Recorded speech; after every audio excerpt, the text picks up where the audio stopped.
ServiceNow, official workflow partner of the NBA. The Sekou Smith HBCU Showcase, that is what we are calling it. You're witnessing history, Grambling State and Jackson State, as we celebrate the HBCUs. And the moment that we've all been waiting for, it is prime time, officially. Well, listen, he's a man who needs no introduction. However, I'm going to give him an introduction anyway. Straight from Fort Myers, Hall of Famer in the Pro Football Hall of Fame. Oh, and he's a Pro Hall of Fame dad as well. And he's one of the best ever to do it, one of the top 100 players ever in the game. The 21st head coach at Jackson State, who got his first victory on February 21st in 2021. And he's someone who I grew up idolizing. Now I can call him a friend and a mentor. Prime, Coach Prime. Do I call you Country Prime today since you got on the hat? No, you call me Coach Prime. Coach Prime. That's the fight. So listen, when the clock hit triple zeros, describe to our audience right now what went through your mind when you got that first victory as the head coach for Jackson State. Excited, elated, wanted to get that first one over with because we had been working so hard, the staff, the support staff, the kids, and for it now to be official was unbelievable. But let me digress for a minute. First of all, I'm fans of the show. You guys are unbelievable. Coach, you know you should be in NBA coaching right now. You already know that. Yeah, Appreciate I watch. I see what time it is, and y'all are impeccably dressed, and you do a wonderful job as well, sweetheart. Wonderful. And please know that the nickname Prime came from basketball. I got to share that. I got to say that. Let them know. It wasn't baseball. I dropped 36 that night. I had a couple dunks back to back, and my homie looked over at me on the bus ride home. He said, "Man, you know what? You're prime time." I said, "And you're right." And you're right. So the prime time, no lie, came from basketball. I just had to get that out. That's all. Listen, you got to let it be known. Now, listen, you talked about basketball. Now, we know that you performed at very high levels across everything, whether it be basketball, football, of course, baseball. But when it came time to coaching, legendary career in Texas, 4 state championships, when this opportunity presented itself, what was so attractive about Jackson State and being a part of an HBCU? Our people, the culture, the state that our country was in, the need, the purpose, the passion, the hope, all of those played a significant role in my mind. And God spoke to me, and God whispers to me because I can hear him real clearly. He don't have to yell at me. And it was apparent that this was a calling, and I had to answer. God was calling me to get down here to Jackson, Mississippi, and handle my business. And I'm trying to just level the playing field for all HBCUs. I just happen to be located at Jackson State University, I love. Coach, I love that sentiment. And when we spoke with Coach Reed for the women's basketball team, she sang your praises, talking about how you are so open to communication, to helping with recruiting. Just tell us a little bit about how you have had reach in all the other athletic departments. Well, I love it. I mean, you can't be a football player and play offense, defense, and special teams and not have reach. In baseball, play all the different outfielders in basketball, play the 1, 2, and the 3. But just to have the reach to people. I love to touch people, to motivate people, to inspire people, to encourage people. So when I'm coming here, I'm not just here for the football side of things. I'm here for the university. I mean, Jackson State gave me a tremendous opportunity to bring solvency to a lot of problems that we may see at HBCUs and to bring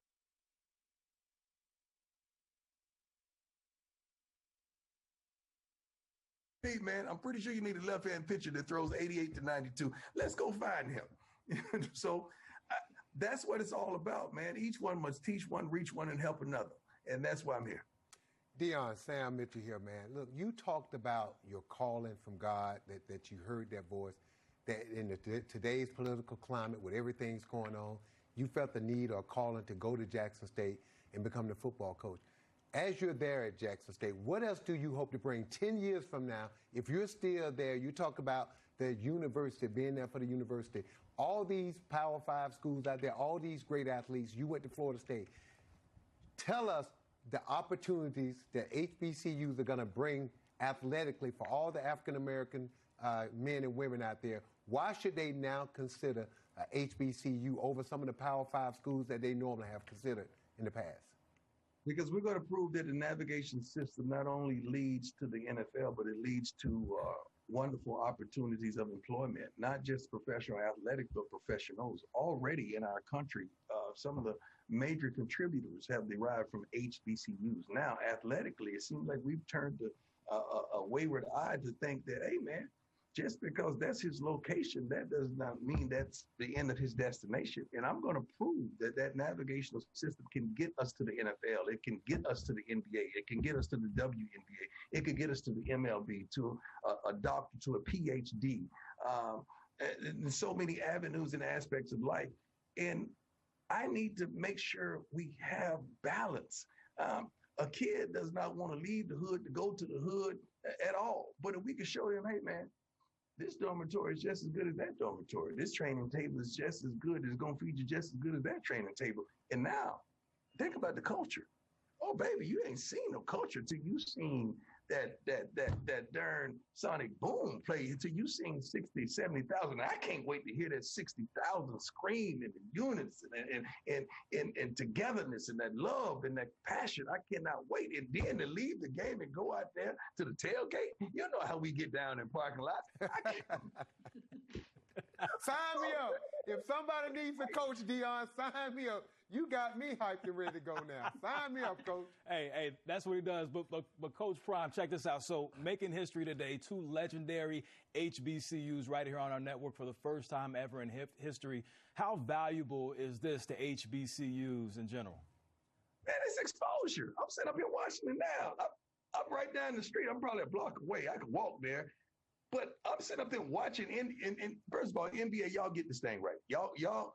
When we talk about this, the professional sports that get it right, y'all get it right in all aspects. And now to have this opportunity, I don't know how it came about, but I'm thankful that you allowed our ladies and our gentlemen to play on television. That's all they want is exposure. What's popping today? Everybody has this. Everybody wants to be seen, be heard, be followed, be liked, be loved. And you giving us that opportunity to have all in one.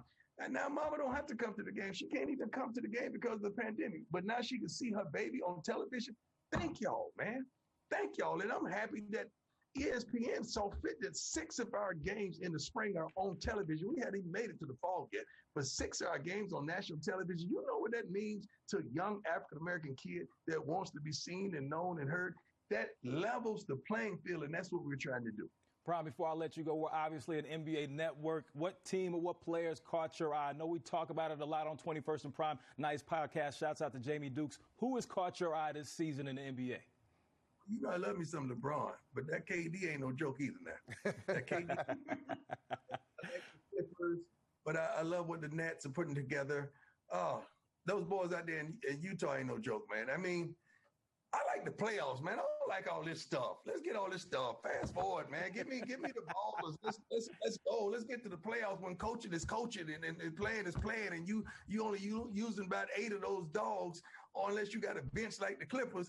I mean, I like that. I think the Lakers, they got some guys got to come off the bench and do their job. I don't.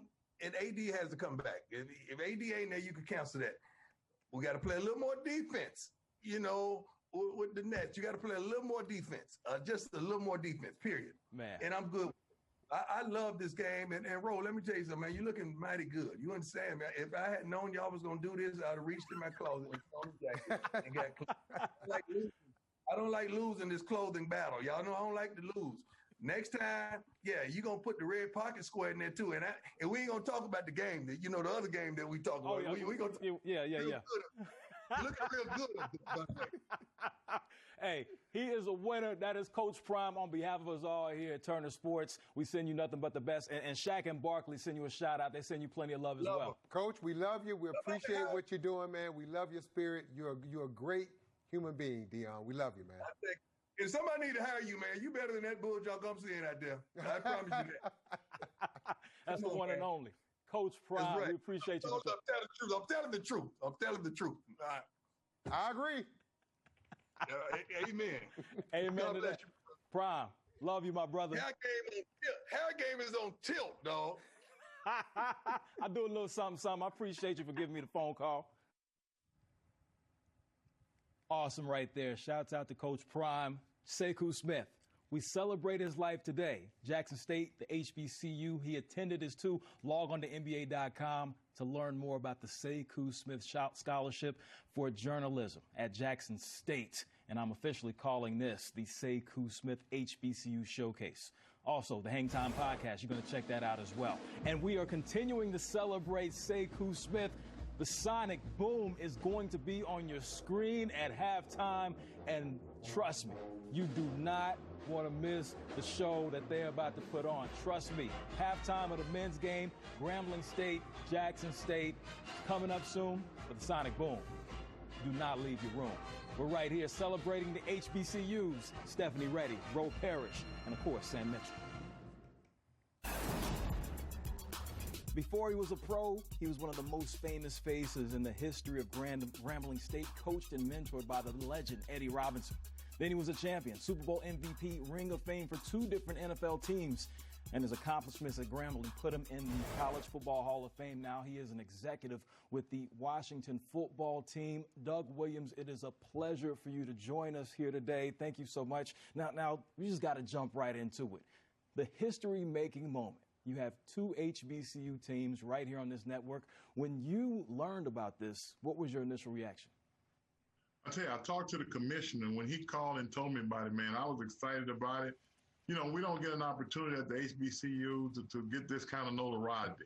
And I'm so happy for NBA TV to give us this opportunity to showcase these young men and the talent and the schools that are involved. You know, I think this is big time, and I can't wait to get an opportunity, man, and just tune into it and just watch them all play. Very, very awesome situation right here, making history. Now I have to ask you about Deion Sanders, just off top, just the prime impact. We know that HBCUs have been placed prominently right now. We see so many things going on with Chris Paul and his docuseries, Michael B. Jordan doing things in the future with a showcase. But now you have Prime. How has that elevated HBCUs? I think what has happened over the last few months, you know, since the killing of George Floyd, I think a lot of things has transpired from the standpoint of getting more attention to the HBCUs and letting people know there are other outlets for your young lady or young man to go and get just as much. And with Deion going to Jackson State, I thought that was big. I had an opportunity to talk to him. You know, we talked about the landscape and the landmines, and he understands that from an economic standpoint, it's not like going to the Power 5. But at the end of the day, what you got to tell the young girls and the young boys that after 4 years, you can't take whatever is at that school with you anyway. The most important thing, take the fact that you learn how to grow up and be an American and be a man or a woman to take care of yourself in this world. Congratulations, Doug, on your promotion, first off. And secondly, I'm glad you brought that up because we showed a picture of you and Eddie Robinson, who is widely considered one of the greats. What was his impact on you, and what have you taken from his lessons all the way through your track now as an executive? Well, I think I was fortunate to be mentored and coached by Coach Eddie Robinson. You know, I also was fortunate to have an older brother and my dad, and everybody was in the picture. But to get the opportunity to go to Grambling and get guys like James Harris and Buck Buchanan and Willie Brown and to come back and talk about real life. Coach Rob was more into the Joes rather than the X's and O's. It wasn't about football all the time. After practice, we talked about what you got to do around campus, about going to church, about going to class, about graduating and being in a position to take care of yourself and your family when you left Grambling. I think that's the biggest difference, that when you go to Grambling, you don't go to play professionally. You go to get that education because that's the most important thing, and then make sure you understood that. Doug, Sam Mitchell here. How you doing, my friend? Hey, Coach. Hey, I want to ask you this. We understand the financial difficulties, the difference between the Power 5 and HBCUs. But let's talk about the cultural differences. The things that young African-American male and female student athletes can learn by going to an HBCU. And we talk about the history of this country. We talk about our history as a race. Talk about the things that you learn outside of sports going to an HBCU. It's unfortunate. You see all these young people, ladies and men going to the Power 5 schools because of what they have to offer. But I can say this honestly, that there's some things that the HBCU that offer you that you can't get anywhere else. And that is to find out exactly who you are, how you're going to have to deal with the landmines out there in the real world. And you're going to find so many nurturing individuals around those campuses who want the best for you. And not on the court, not off the court, not on the field. It's not about that. I was fortunate enough when I went to Grambling, Miss Bessie McKinney, bless her soul, was my counselor on Sundays when I was hungry and need a meal. All I had to do is go by her house. And I think that's what you get. You get what you left at home. You get somebody who cared for you at home, and you're going to find somebody on those black campuses that has the same mentality, that want the best for you in life. And that's something you can't buy at these places where you go and sit in a classroom where you got about 40 to 50 people in one classroom, and you just a number. And on those campuses, you're more than numbers. And we had old cliche at Grambling, everybody is somebody. And at the end of the day, when you leave there, you find out that is true. Well, I already have a feeling which direction you're going to go with this next question. However, I have to ask it, who has the absolute best band in the SWAC? Grambling. I mean, that's that was quick. I thought you knew. We just wanted to make sure we got that on the record. At the HBCUs, especially in the SWAC, they all would claim the best band. The most important thing is to let them play. There it is. I just wanted to get that on the record. Hey, thank you for joining us. Enjoy the games. Hey, it's been a pleasure. Thanks, Doug. It's a pleasure, man. Congratulations. All right. Thanks for having me. See you all.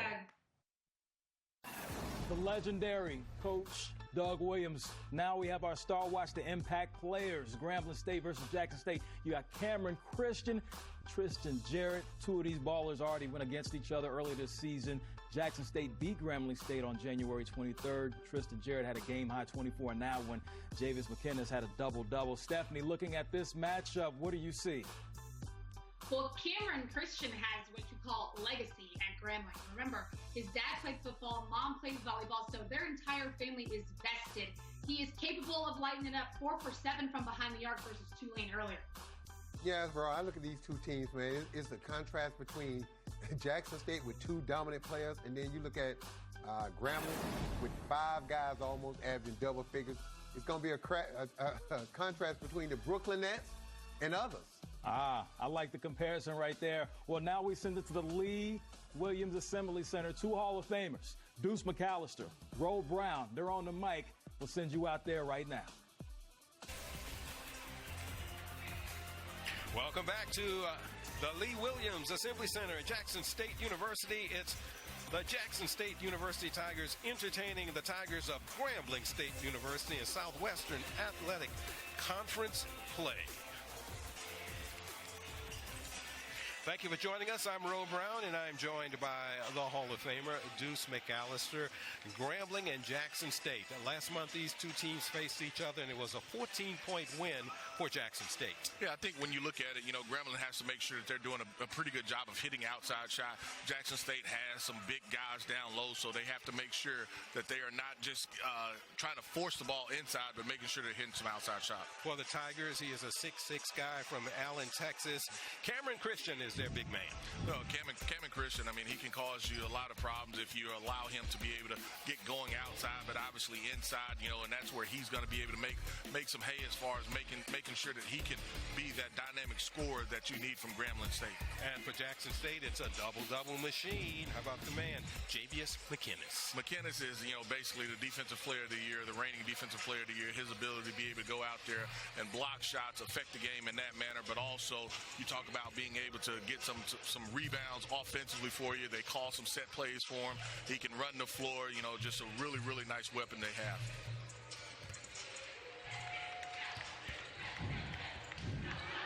We're about ready to go. I'm Ro Brown with Deuce McAllister. It's Grambling versus Jackson State. Head coach of the Louisiana Tigers, Dante Jackson. Coach Jackson thinks his guys, he likes this matchup as far as Jackson State playing against them.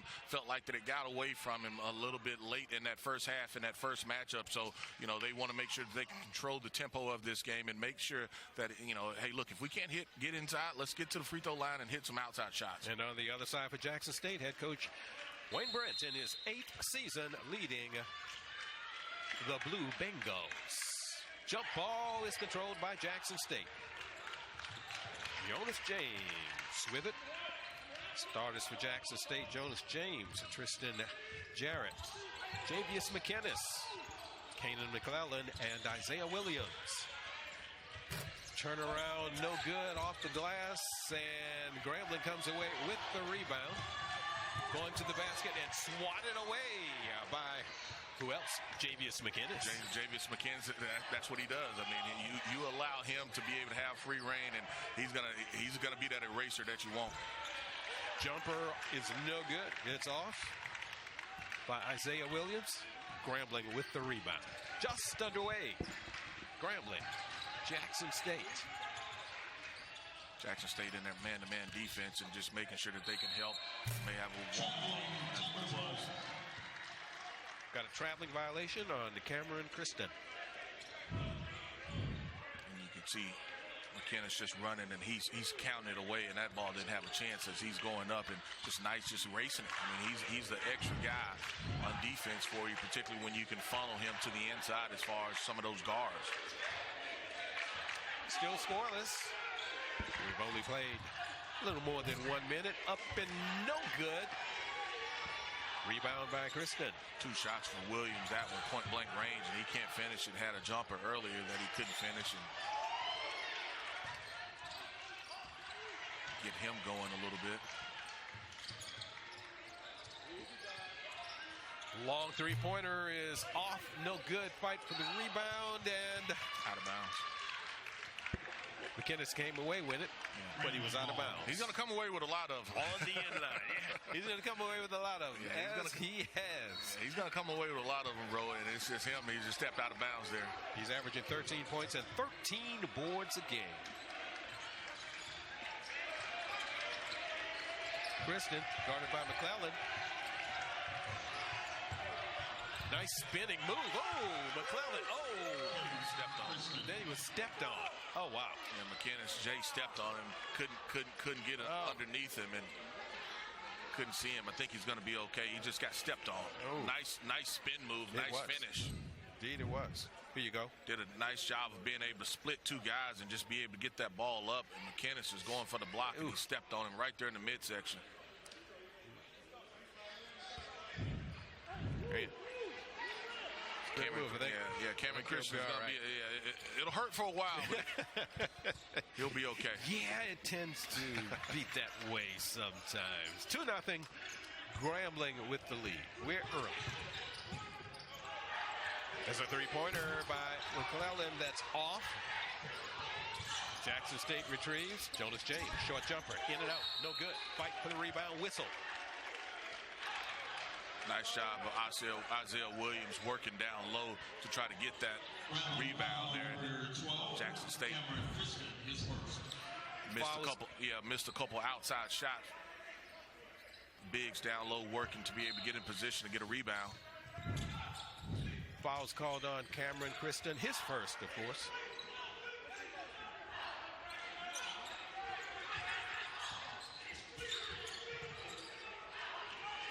Long three-pointer, no good. They fight for it, and Jackson State comes away with it. And so if you're Grambling, you know that you got to hit the boards. You got to clean those boards up and block some guys out. Williams takes it to the hole, puts up a wild shot side of bounds, and it's going to be Jackson State possession. Jackson State has gotten some opportunities as far as to make some shots. They just hadn't made anything. Excuse me, Grambling's possession. Jackson State picking up full court.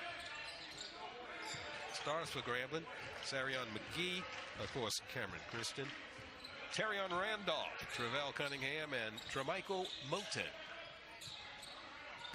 Pump fake, in the paint, gives it up, and it's a turnover. Jackson State on the move. Short jumper off the glass, no good. Rebound, and he is fouled. It's Isaiah Williams with the board for Jackson State. Tremichael Moten picks up the personal foul. And Jackson State just outworking them as far as the boards are concerned. They're just all over the rebounds. You know, anything that's coming off the rim, you've got Williams and then you have McKinnis that are just cleaning up the rebounds as far as offensive rebounds, particularly for Jackson State. Isaiah Williams at the free throw line. It's a junior from Dayton, Ohio. Started the season off quickly. 12 points and 7 rebounds against Grambling, 12 and 6 against Valley, 12 and 6 against Pine Bluff. In the last 2 games, he's only scored 1 point, however. Missed both free throws, but Jackson State comes up with the rebound. Jackson State gets it. I mean, you don't block out on free throws, and that's a walk. Yep. You don't block out on the free throws. I mean, that's inexcusable. Traveling violation on Kanan McClellan. Number 1, Darius Hicks. He's setting up for that shot, and he just walked it before he took it. Darius Hicks now in for Jackson State, number 1. Right now, Jackson State offensive is 0 for 7. Probably got about 4 or 5 offensive rebounds, if not more, but just can't get anything going as far as going in the basket for him. We're almost 4 minutes in. 3.5 actually. There's a long three-pointer for the Grambling Tigers. That's Prince Moss with the 3. 5-0. Grambling with the lead. Sinking in the zone a little bit and trying to hit something, and Cobb does come up with the 3 there. Well, no, that's Tristan Jarrett. Yep, Tristan Jarrett, 19 points a game. Puts his Tigers on the board. Good man-to-man defense by JSU, and whistle. It's calling on the floor. Call block. It's a block on Kanan McLean.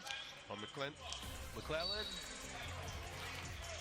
All right, 15:54 to go. Grambling 5, Jackson State 3. We'll be back after this.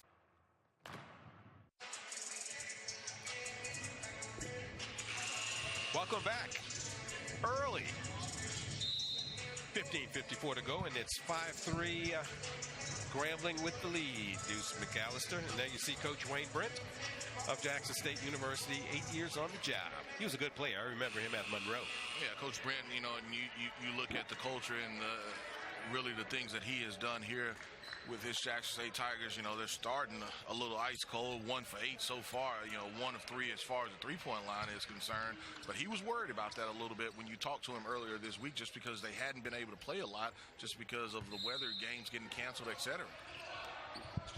So Grambling will inbound it, leading by 2, 5-3. We're early here at the Lee Williams Center. Kristen looking. There's another jumper by, that's Prince Moss again. Prince Moss once again. It's a 2, and Prince Moss has 5 points now. Love that name. Bessemer, Alabama criminal justice major. Well, he's able to go up and be able to elevate it and find the shot that he wanted late in the shot clock there. Jarrett gives it up to McClellan. James drops it inside. And there's a long jumper by McClellan. McClellan hits another 3 as far as Jackson State is concerned, and that was a deep one. Really deep. 7-6. Grambling.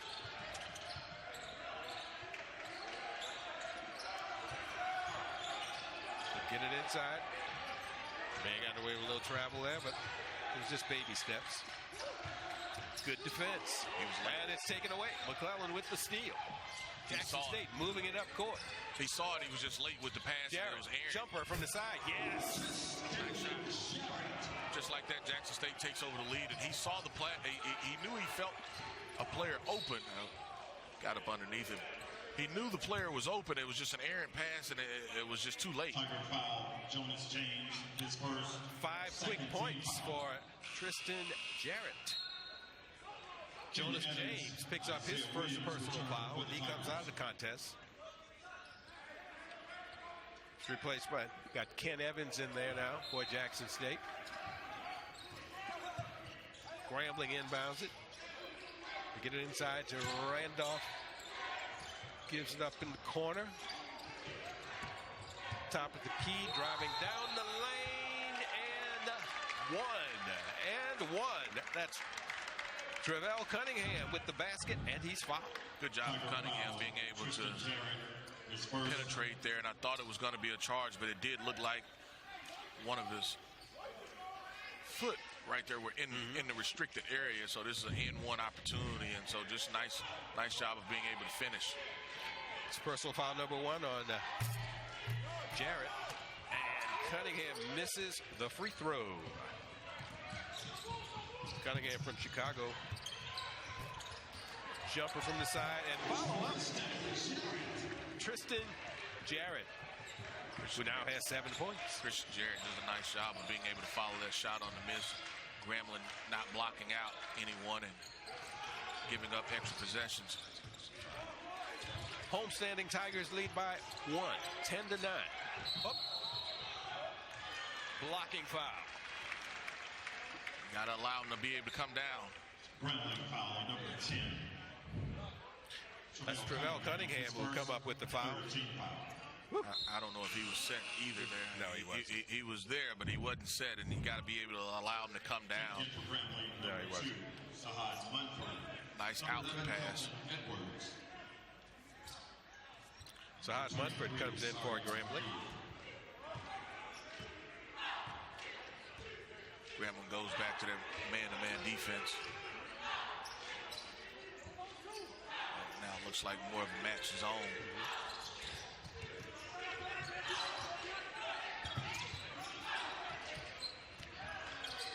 Jarrett for 3, and it rattles in. 13-9, Jackson State with the lead. Double figures. Couldn't get anything going there, but they've hit a couple long threes and been able to take the lead here. Tristan Jarrett should be at 10 points now. Taken away. Jackson State on the move. Losing it out of bounds. Missed opportunity there. Yeah, never got the ball under control, and just you had a 3-on-2 look like as far as the opportunity when you first got it. As far as the steal, just some active hands by your guards. You had an opportunity for the 3-on-2, but you never could bring the ball under control and just lost it. And it goes off of your knee out of bounds. Jackson State 4-point advantage, 13-9 in the first half. Prince Moss, he's been hot. Might have been the first shot he's missed today.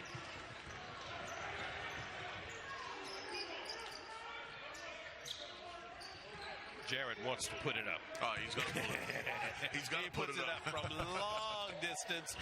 It's off, and the rebound is grabbed by McGee for Grambling. He doesn't have McKinnis in there to, call for the ball down low. He's going to put it up.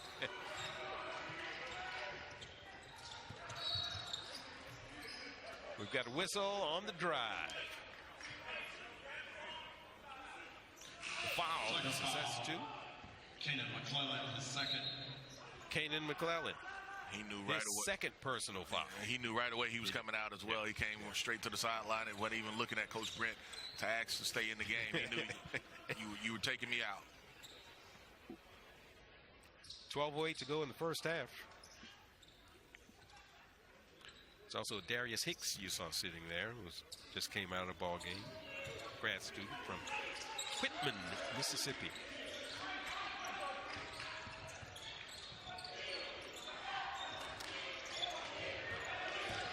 Moss drives to the basket, puts up a wild shot. No way he was going to get that in, and it's taken away.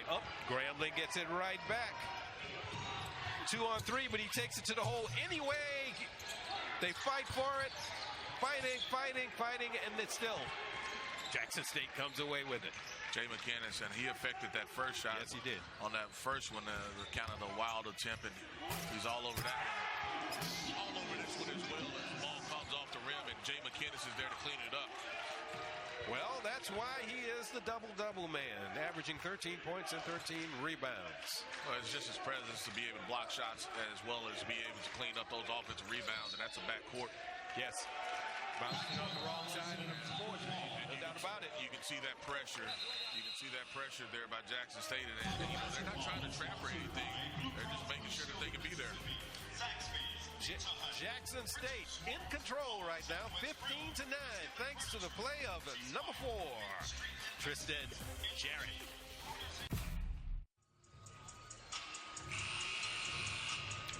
Welcome back. The Jackson State Tigers in control early, leading by 6 over Grambling, 15-9.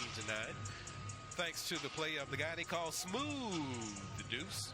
10 points already. Yeah, Tristan Jarrett has gotten it going for this Jackson State offense. I mean, he's really been the only one that can hit some shots. He's 4 or 5 right now, and 2 of 3 as far as three-pointers are concerned. You know, Jackson State started really cold in this game, and now, you basically look at him and having a 6-point lead just because of his play. Prince Moss leading the Grambling Tigers in scoring with 5 in the early going. Hit a couple of nice jump shots. And we're ready to go at the 11-13 mark of the first half with Jackson State inbounding.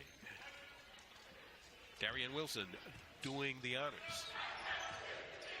Jonas James, fine point guard from Jackson, Mississippi. Had a 19-point effort against Alcorn back on the 6th of February. James looking inside, drops it down to Isaiah Williams. Back to James, takes it to the hole. What a drive, left-handed. Jonas James. Nice explosive play by Jonas James. Acted like he was going to shoot that 3 and really exploded to the rim on the little floater. 17-9, Jackson State with the lead. James averages 8.5 a game coming into today's contest. Grambling looking around, nice cut, and gorgeous block by number 21. That's Isaiah Williams with the block. Spins. Got to travel. Did some good stuff on one end, Deuce, but got a little ahead of himself. And he wanted to go coast to coast with that, and he does a nice job of being able to clean this ball up, pinning it against the backboard, and then they get him out on the break, and just got a little bit generous with the steps. Great defensive play, however, by Isaiah Williams. They tip it up, fight for it, and Jackson State comes away with it. Much more active than the Grambling Tigers right now. Where they're going, you talk about 50-50 balls, nice steal. Going that way. I thought they were going to take it the other way. Nice defensive play there. Yeah, Garrett, he ended up losing it when he was up top as far as dribbling. He's just trying to bring it back around and ended up losing it. But makes a nice move defensively to be able to come away with the steal. And now he comes away with the steal here, at least to knock the ball out earlier. Jackson State on the move. 3 is good. Nice spot by Jarrett in transition. And Jackson State wants a timeout there. I mean, you got to find the shooters when you're talking about transition basketball. Jarrett did a nice job of pushing it. They weren't trying to score. He was just looking for those spot-up shooters. Darian Wilson, 6'4" senior from Brookhaven, Mississippi, with the long-distance shot right there. Yeah, just active hands, and it started on the defensive end. Your point guard gets it, and he's looking around. He's not going to score. He's just looking for that trailer as far as the shooter is concerned. He finds him, and, Grambling has to take another quick timeout, and right now he's bringing in some subs because right now we felt like that they were getting outworked on the defensive end, and I think that's definitely the case. He's bringing in three different guys. And we talked earlier about, of course, the dunk party we had here. Yeah, Jay McInnes, I mean, he's gonna clean up anything off the rim if he gets a chance, and that's where you talk about Grambling State being able to put a body on somebody to make sure that you're blocking out. Defensive Player of the Year last year in the Southwestern Athletic Conference, Javius McInnes. Preseason Defensive Player of the Year, and of course, preseason first team All-SWAC. junior from Brandon, Mississippi. Who you know? You know somebody from Brandon, Mississippi. Oh, man, I got family in Brandon. But you know a Saints player from Brandon, don't you? I know DeMario Davis. There you go. There you go. I got family in Brandon. I know that. The Bulldogs. I know this is your. I know. I mean, you own this state, dude. That's Rankin County, baby. You own this state. That's what I'm telling you. The man knows everybody in the state. And if he doesn't know them, they know him. 20-9, Jackson State with the lead over Grambling. We're under 10 minutes in the first half.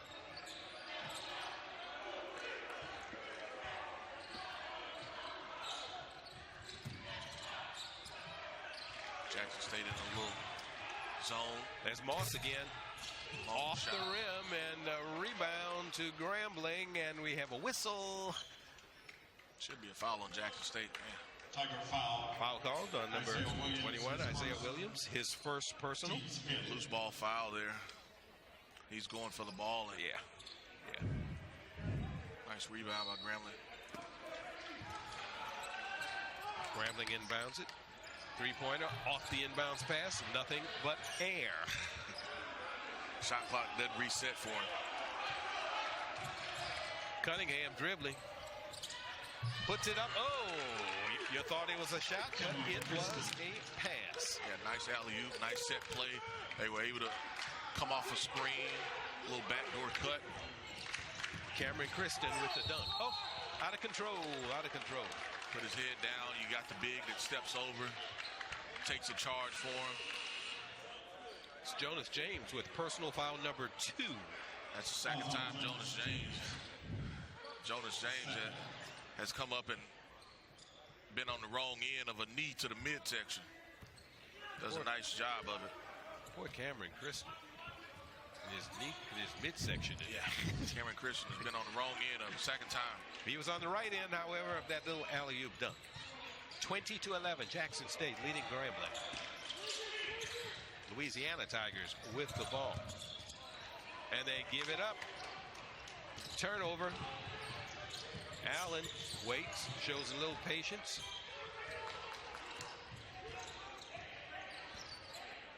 Looking for an opening, gives it up. Too much dribbling. Yeah. McKinnis, turnaround jumper, no good. Fight for the rebound, and Williams comes away with it for Jackson State. Puts it up and in. That's just Williams just outworking the bigs down low. He was able to tip that ball off the backboard to himself to be able to get it. He's able to get it up in the air and score. Isaiah Williams gives his Tigers a 22-11 advantage. Long shot off the rim, rebound McKinnis. It's knocked out of his hands.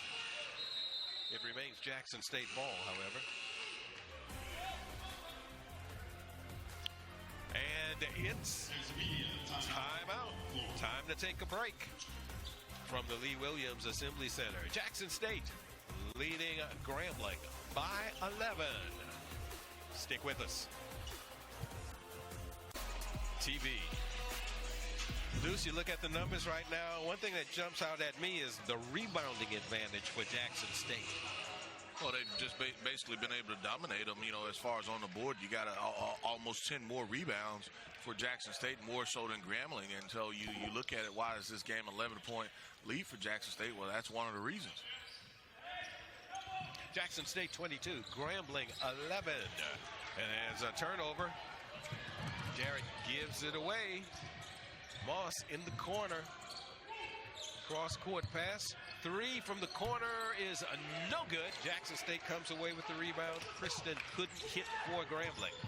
Jackson State did a nice job of scrambling on defense to make sure that they didn't give up the transition score, and did a good job of forcing a long 3 that Grambling couldn't connect with. Shot off, no good. Cameron Kristen with the rebound. Works it up the floor. Interior passing, and the basket is good by number 21. That's Terrion Randolph with his first points of the afternoon. The 6'8 senior from Dallas is on the board. Nice move by Randolph there.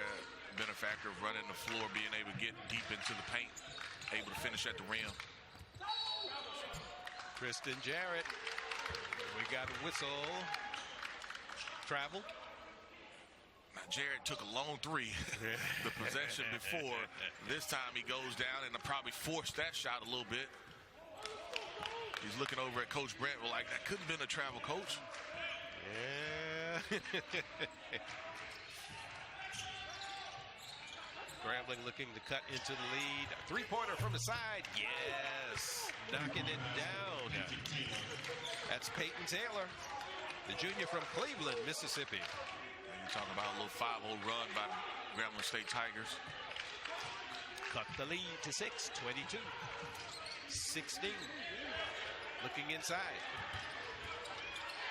Back outside to Jarrett. Jarrett goes baseline, runs out of room, and stepped out of bounds. Another turnover. Another turnover. You have the long shot by Jarrett, and then you have the back-to-back turnovers, and that's just a good job of being able to force him to the baseline. And he felt like that he got bumped a little bit, but he stepped on the line before the push came from Grambling State. Grambling could cut into the lead even more, trailing by 6. Taking it to the hole.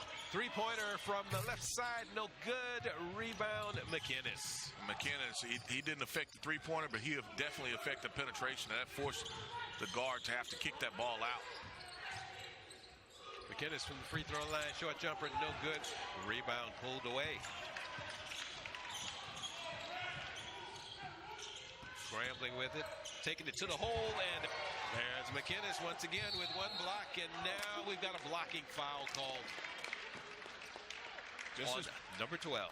Yeah, his presence down low, I mean, he can be the eraser, and he sees it all the way. And, you know, if you're that guard, you better get your body on him. I mean, because if you don't get your body on him, I don't care how far you try to lean back and rock with the ball as far as to protect it. He's too long. He's too athletic. He can go up and get that shot easily. McInnes has had 6 games this year with at least 3 blocks. He already has a couple, might have 3 already. Yeah, I think he's got 3 already in this game. I think he already has 3. Yeah, I think he has 3 already in this game. I'd probably give him another 2 more. Cameron Kristen missed the first free throw. And Grambling decides not to fill the lane here on the free throw. Not needed anyway. That last foul was on number 12, Darian Wilson. 22-17, Jackson State with the lead over Grambling. Approaching the 5-minute mark of the first half.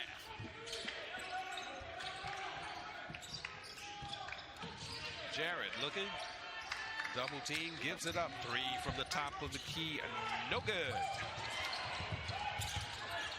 They work it inside, we've got a whistle, and trying to get to the hole was Darius Hicks, and he's fouled. Yeah, Darius Hicks is able to just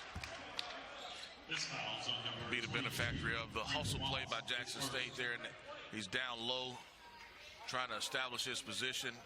He dips his shoulder once or twice. The referee just felt like that they were pushing him too much down low. Darius Hicks, Eastern Kentucky, spent some time at North Carolina State before landing here at Jackson State University. Misses the first free throw.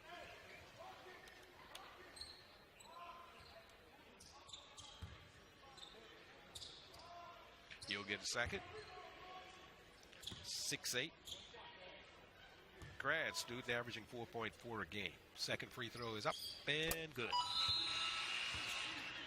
23-17, Jackson State with the lead. Darius Hicks will leave the contest, and he will be replaced by Isaiah Williams.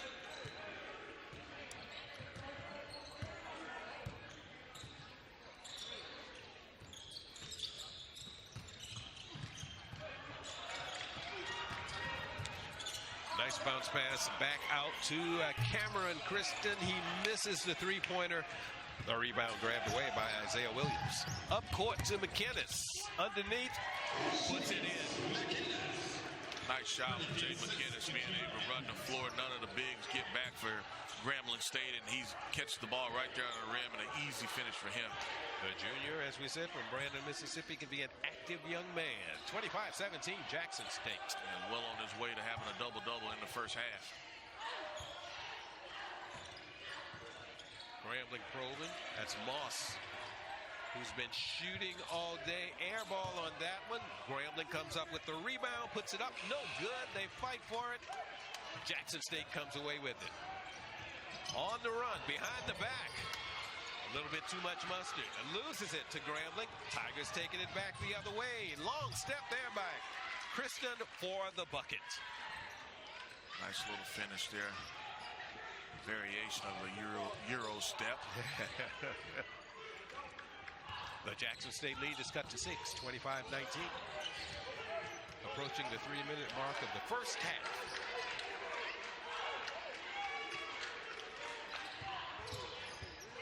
Drive and spin, and he'll lose it, but a foul is called. Whistle. Whistle called on number 21, Tarian Randolph.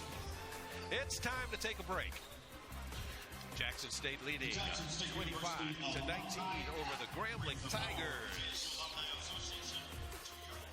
CDC.gov.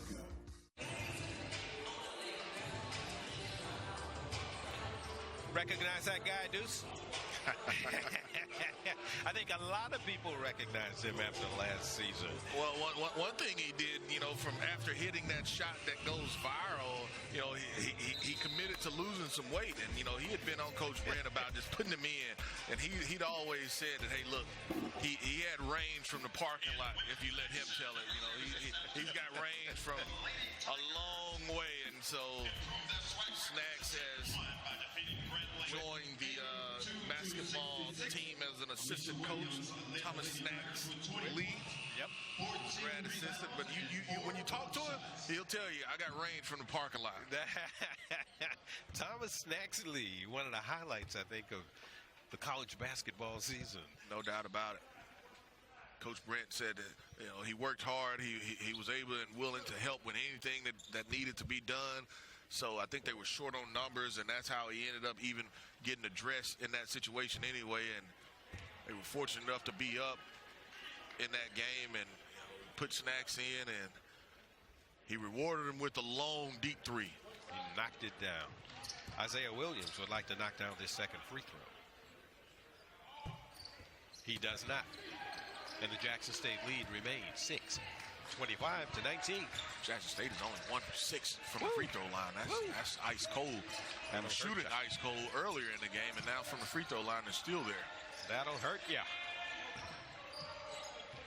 Kristen looking, probing, spinning.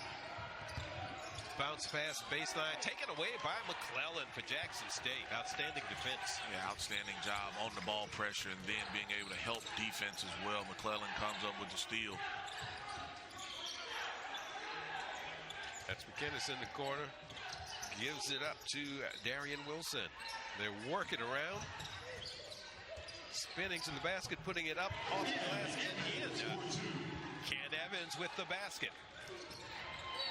His first points of the day. 27-19, Jackson State. Yeah, Ken Evans, the freshman, does a nice job of being able to penetrate and just be able to find where he wants to go in that defense against it, and he's able to put it off the glass as he penetrated.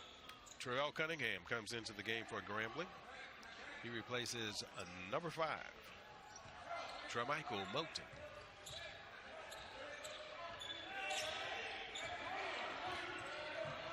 Grambling looking to cut into that lead.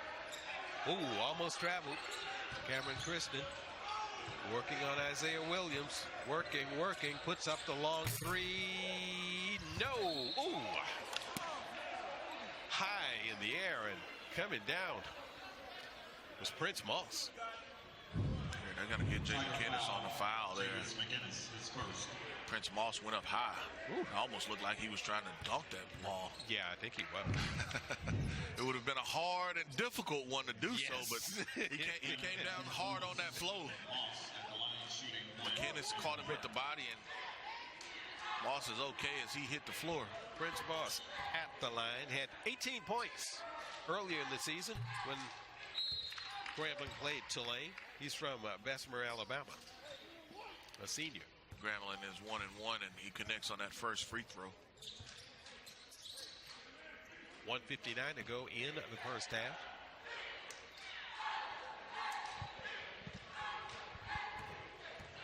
Moss is averaging 8.5 a game.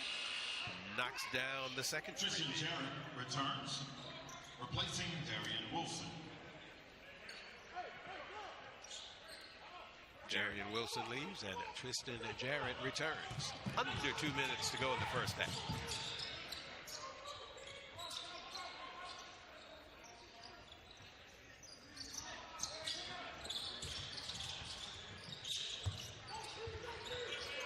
Evans gives it up. McInnes has it in the corner. Guarded closely and knocked away. Still Jackson State ball. Got to be careful. You go in that corner. Make sure you're not getting trapped. Grambling has active hands. They're able to knock that ball loose, but it goes out of bounds, so Jackson State still retains it. Why do so many players do that? They pick up their dribble in the corner. In any corner. Yeah. Any of the four. You're in trouble. Jarrett with the wild shot from the side, hits the side of the backboard. Grambling with the rebound on the run. 4-on-2 fast break. Shot is no good. They fight for the rebound. Isaiah Williams comes down with it for Jackson State. Jarrett, hippity hop, puts it up off the glass. The dunk is no good. The dunk is tipped by McInnes, and we've got a whistle. Body on the floor. The foul is called on. Grambling foul charge to number 2. Jay McInnes just misses this when he's able to catch it off the rim, and this is just a loose ball foul here on Munford. Smith checks in for the Tigers. Still not in the bonus yet. Got one more foul. So Hod Munford picked up that personal foul. Jackson State in possession with a 6-point advantage over Grambling. They drop it into McInnes. He sends it cross court in the corner, looking to get trapped, but gets out of it. Wild three-pointer put up as the shot clock runs down. Rebound, Isaiah Williams puts it up, blocked away, and knocked out of bounds. It'll be Tigers ball. Jackson State ball. Yeah, Ken Evans had to take that long three. The shot clock, like you said, was expiring, and they're just outworking him. Isaiah Williams is able to get the rebound. That first shot is blocked away by Grambling State, and then he's able to dig it out as he brings the ball down low. But Williams has been able to outwork him and get a couple offensive rebounds. McClellan replaces. Yeah, McClellan's in the ball game now. Shot clock at 5. Looking shot. Yep. Shot clock winding down. 2-3, puts it up and no good. No contact with the rim. Shot clock violation. Shot clock violation. Yeah, Jared gets trapped down low, and once you had Evans that to penetrate, kind of missed it at the end and can't finish it. And now, you know, he gets trapped in the corner. Nice job by Evans being able to get to the rim, but just missed the layup. Nothing hits the rim, and so now you've got a chance if you're Grambling. Coach Jackson getting Cameron Kristen back into the ball game. Yeah, well, you got a chance to hold it for this last possession. Getting Peyton Taylor into the ball game as well. 26.8 seconds to go in the first half. Yeah, you're only down 6, so you got a chance to be able to finish, cut into this lead a little bit more.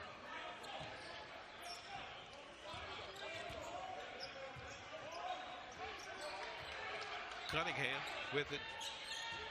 He's trying to set that screen, and it's too early for the screen. Cunningham works around, puts it up off the glass. No good. Rebound, Jackson State. 4 seconds to go. 3, 2. Will they get a shot off? Yes, they do, but it's no good. Tigers 27, Grambling 21. So we've got one half in the books. Jackson State with the lead, 27-21 over the Tigers of Grambling State University, Deuce. Yeah, Jackson State, I mean, you started a little slow as far as offensively. You couldn't get some of the easier shots that you normally do get, and then, you know, you're able to hit a couple threes outside. You know, I would be concerned with, you know, the free throws that you've kind of missed there, but also, you know, you talk about some of the turnovers, and that's something that you got to get cleaned up. 27-21, as we said, Jackson State with the lead over Grambling State University. Join us now, Coach Wayne Brent. Coach Brent, beginning of this game, man, you guys were as frigid as last week's weather here in Jackson. You know what, we've been off for quite a while. We haven't played in, I guess, about 2 weeks. So exactly. So we're just trying to get a rhythm and get back into a rhythm. Coach, I know one of the things that you talked to us earlier about was just the turnovers, and then right now 1 of 6 from the free throw line. Those are 2 things that you got to be able to take care of going into that second half. I think the biggest thing for us is we're a different ball game when Jonah James is out there on the floor. I thought when he picked up his second foul, I thought that put too much pressure on us to go one-on-one. So when we get him back in the ball game, I think we can run our sets and move the basketball, and I think we look like a better basketball team. Coach, 4 points from Javius McInnes, but he's been his usual self with the block party, as I like to say. I mean, even when he doesn't score, he has an impact. You know what? He's a kid that has a high motor, plays with energy. He affects the game on the defensive end as well as on the backboard. We'd like for him to get 12 or 13 points, but a lot of games, he's going to be around 14, 15 rebounds, and he's going to be around 2 or 3 block shots. Coach Brent, thank you for joining us here at halftime with your club leading 27-21. Good luck to you in the second half. All right, appreciate it. Jackson State with the lead, 27-21 over Grambling. It's time to go to the break.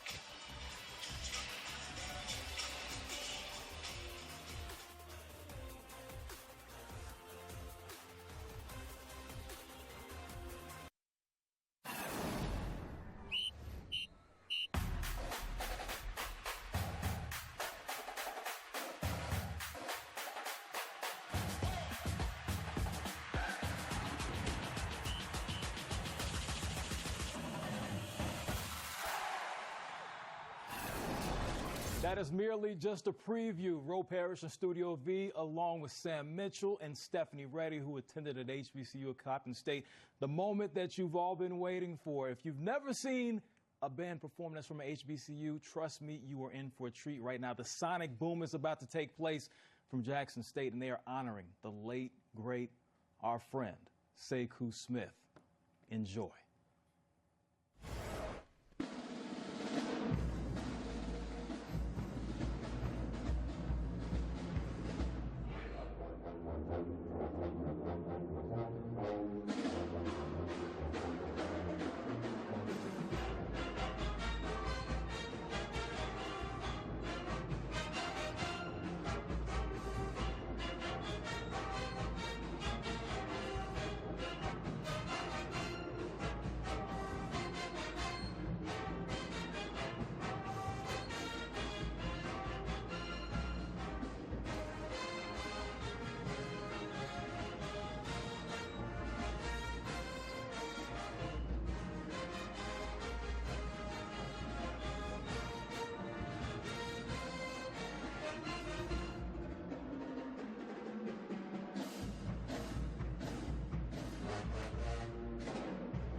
Oh man, that was awesome right there. Sekou would love that. He's listening right now. No question. As we honor Sekou Smith, and I'm calling this the Sekou Smith HBCU Showcase right here, as we showcase all the HBCUs. Stephanie, you attended Coppin State. Watching that right there, what does that do to you? Does it bring back memories from when you were on the yard? It does. I got a little tear in my eye, and I'm glad you didn't come back too early because I might have embarrassed myself doing a little chair dancing here. That's part of the experience. And even when I was at Coppin State, we didn't have a marching band because we didn't have football. But obviously playing in the MEAC, you go to other campuses when you play. And so you experience it. And growing up in the DC area, you go to Howard games as a kid. There is nothing like it. And as you said before you introduced them, if you have not seen it, you got a little small sample, you should check one out live. Definitely should check it out. Coach, we were talking before. You had your memories about watching FAMU and those HBCUs back in the day. Oh, man, when the drum major comes strutting across the field with them high steps, kicking high, man, and twirling that baton, it was amazing, man. It was the excitement that it generated from the crowd. It was just the atmosphere, something that Doug Williams talked about. Everybody is somebody. Everybody is somebody. HBCU. Listen, we heard Doug Williams, and we saw that you mentioned that high step. We had Dion on earlier. He was high step. The king got a high step. That's where he picked it up from back in the day. Well, listen, we love Sekou Smith, and this is dedicated to his family and all his loved ones. We're definitely celebrating his life as we celebrate the SBCUs today. Well, HBCUs today. Well, Jackson State, that is the university that he attended. Right now, they are in control. They are up by 6. We're at halftime. We got more of that good stuff coming on the way.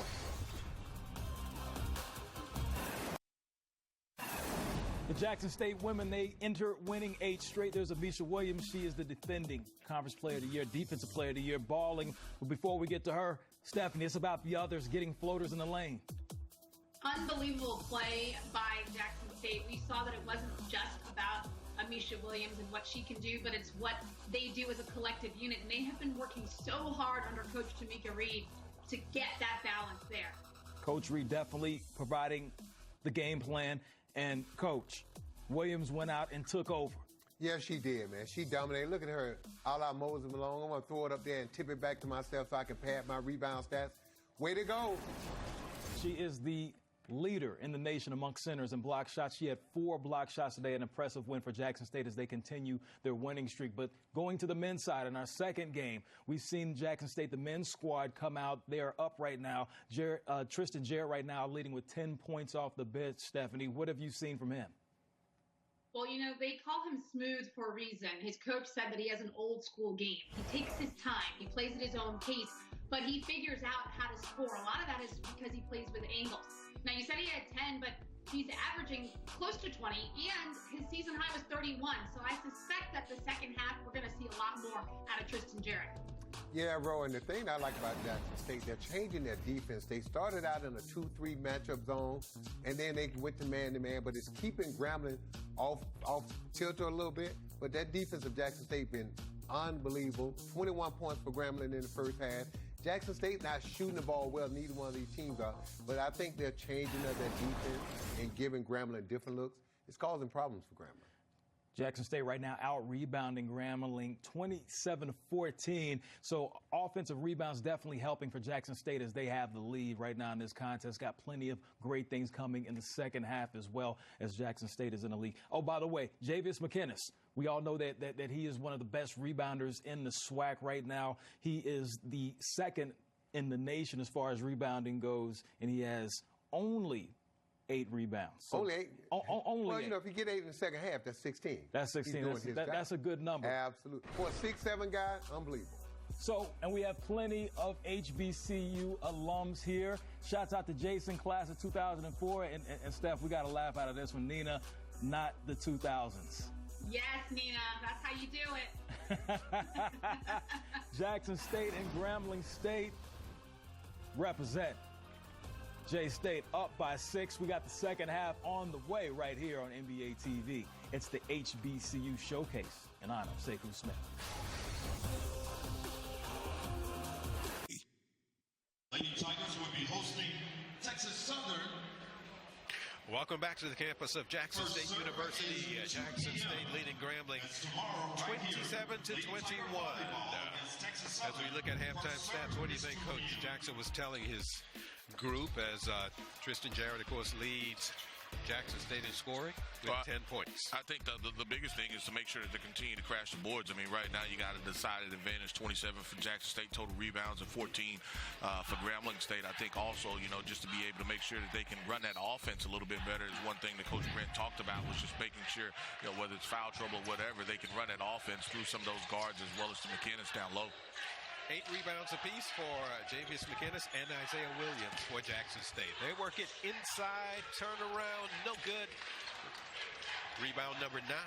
And you look at Coach Jackson. Williams. Yeah, you look at Coach Jackson. That's exactly how they wanted it. He drew up the play that exactly how he wanted. He just didn't finish. They were there. He was there. Down by 6. Grambling. McKinnis being double teamed, gets it out to Jarrett. Jarrett pulls it back, drops it back into McKinnis. Shoots a turnaround jumper, nothing but air. Rebound, Kristen. Grambling, you couldn't play that any better than that. You forced McKinnis, but unforced error right there. Turn it over, right back to him. Yeah, and he turns and looks at him and tell him, you know, Taylor tells him, hey, look, you know, you got to make sure that you don't throw that ball that hard to me. I got to be able to catch it. There's no pressure, immediate pressure on him. You don't have to throw it as hard. Oh, he looked like a receiver who heard footsteps, too. He was looking up there, up court, put it that way. Another whistle underneath. You get McGee for a block right there. Just trying to McGee. Yeah, McGee felt like he was just trying to slow him down, bump him off as they were running a little cross underneath with the bigs. That's his first personal of the afternoon. They inbound it to James. James stops, pops at the free throw line, and it goes down. Jonas James drawing first blood in the second half. 29-21, Jackson State. Nice hand. They lose it. 3-on-1 fast break. Jarrett puts it up, knocked away by Kristen. Should have given it up, Deuce. Yep, you got 3-on-1. You got a big trail in that one. You got to just give it up. You go hard, you go fast. And I know Jarrett likes to be deliberate and slow, but he's got to go a little quicker than that. Get some pacing. Knocked away by McClellan. Takes it all the way for the left-handed layup. So if you're Grambling State, you've had 2 turnovers within the first 2 minutes of the second half. McClellan with the steal in the bucket. 10-point lead now. 3-pointer put up by Grambling. No. Jackson State with it. With a chance to extend that lead. They lead by 10. Williams goes up. Can't complete it. Kristen with the rebound. Right down the middle, up and in. Now, nice move by Sarian McGee. That's a nice little Euro step for sure. His first points of the afternoon. He was able to take the contact there underneath the rim and just step through and complete the basket. 31-23, Jackson State. We're early in the second half. McClellan faked the three-pointer, and we're going to have a foul. Yeah, on the floor. Yep. He kind of let him play it a little bit through. The foul, of course, is on Cameron Kristen. Foul number 12. His second personal. Replay of just nice job of being able to get his hand in that lane and then finishing with the left. Jackson State will inbound it. Jarrett during the autos. Gives it out to Jones. Jones dishes to the side 3, no good by Williams. Grambling with the rebound. Nice move inside and then dish to McGee, who got bailed out there. Yeah, it looks like he kind of shuffled his feet a little bit there. Jay McKinnis is going to catch him kind of moving in underneath. McGee got him. He started his initial move really good. Yeah, he did shuffle. He shuffled those feet there, but they're going to say McKinnis got him down low. So McGee's at the line. He'll shoot 2. He's a sophomore. 81% free throw shooter from Milwaukee, hometown of his head coach. He misses the first. Graham is unkind to him. Yep. He had 21 against Southern back on the 6th of February. 21 and 14 rebounds. It's a good day's work. Misses the second. He misses both free throws. And the lead is still 8 for Jackson State. I'm going to say you jinxed him that time, bro, not me. I'll take it. 81% free throw shooter. Misses both of them? Yeah, I guess. Yeah, I got to take it. He comes up with the steal, though. There you go. Taking it all the way to the hole when putting it up. But he is called for the charge. That's Peyton Taylor. Peyton Taylor has to be able to see that. He's got to use the in-between game and just pull up for that shot. He wants to shoot that floater there, and Jackson State just does a nice job of being able to step in front and pick up pick up that charge there. But I mean, there you've got to just pull and pop. That's the in-between game that you've got to have in your arsenal. McGee leaves the contest, replaced by Rion Cobb. They were throwing the alley-oop to him, and they're going to say, well, he never even got a chance to be able to elevate and get up off the ground. Cobb there. First minute in the contest. Yeah, Cobb, it wasn't even a minute. Yeah. He was in about 10 seconds, but he felt it. He saw the lob coming. Right. And before McInnes could even get up off the ground, there was a foul. Cobb's a 6'9" junior from Atlanta. Oh, inbound, and we've got a whistle. Jonas James clobbered, sent to the floor. Foul called on number 10. Travell Cunningham. Personal foul number 2 on Cunningham. Jonas James at the line. He beat him to the spot. And that time he tried to go straight up, but Jonas James is just too crafty.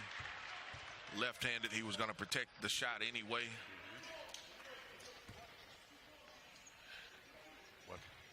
He hit this free throw. Should he hit it? Lead is back to 10 at 33-23, Jackson State.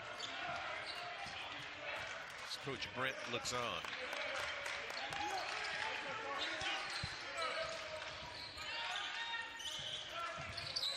As Cobb charge. Another play where you talk about Jackson State and those guards just being able to get underneath or get in position, and that's where Grambling, they had an outside shot, or you pull up right there at the elbow at the free throw line, but they want to get it deeper into the paint, and it's almost just out of control. Yep. Player control foul, just a charge. And still less than a minute. Mr. Cobb has 2 fouls. You won't last very long like that. McClellan gives it up to Williams. No rebound, Grambling. Nice job of Cobb just going straight up there. Going right to it, and he's fouled. The foul will be assessed to number 21. Tiger foul, Isaiah Williams. His second personal foul. Time to take another break. Jackson State by 10. 33-20. Jackson State, homestanding Jackson State by 10 over the traveling Tigers from Grambling State University. I'm Ro Brown with Deuce McAllister. And Grambling State has had an opportunity to really cut in this lead. At halftime, it was only 6 points, and, it just hadn't been able to finish on this offensive end, but they've been able to create some opportunities for themselves. They've got to do a better job of taking care of the ball, but, just got to finish some of those shots that they've had. Point-blank range, a lot of them. At the line for Grambling, hitting both free throws, Rion Cobb, 6'9" junior from Atlanta, Georgia. And you can see that they're going to pick up full court, a little 1-2-2. The lead is 8. 33-25, Jackson State. They handle the pressure. McClellan in the middle. Lob to who else? Javius McInnes. Anytime that you press, you better make sure that backside guy is sinking down, because when a guy like him, and that's hard to stop that lob once they've broken that press. Gotta like the assist from Kanan McClellan from Houston, Texas. Grambling comes back. Rion Cobb with a bucket. He has 2 fouls and he has 4 points. That's a nice move by Cobb. He's the point man on this press that they're trying to run. Jarrett to the bucket, puts it up and in. First bucket of the second half, I think, for Tristan Jarrett. 37-27. Jackson State leading Grambling. Just under 15 minutes to go in the second half.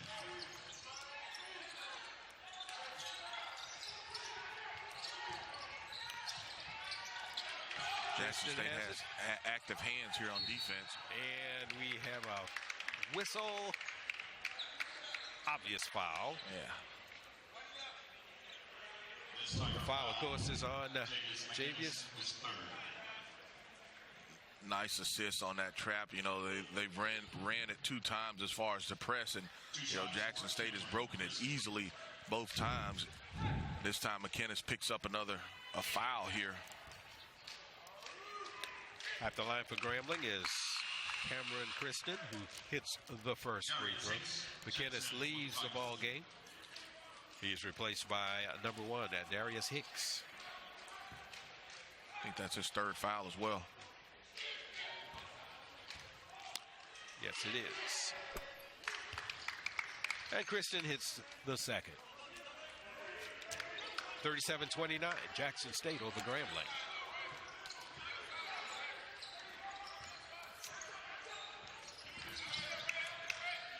They stay in the press. They only finally getting their offense about 16 seconds on play clock. Doesn't matter what time they get in their offense. They're able to connect for the long three, like you said. Tristan Jarrett, averaging 19 and a half a game. The lead is now 11. As Cobb spinning, pushing off, stuck.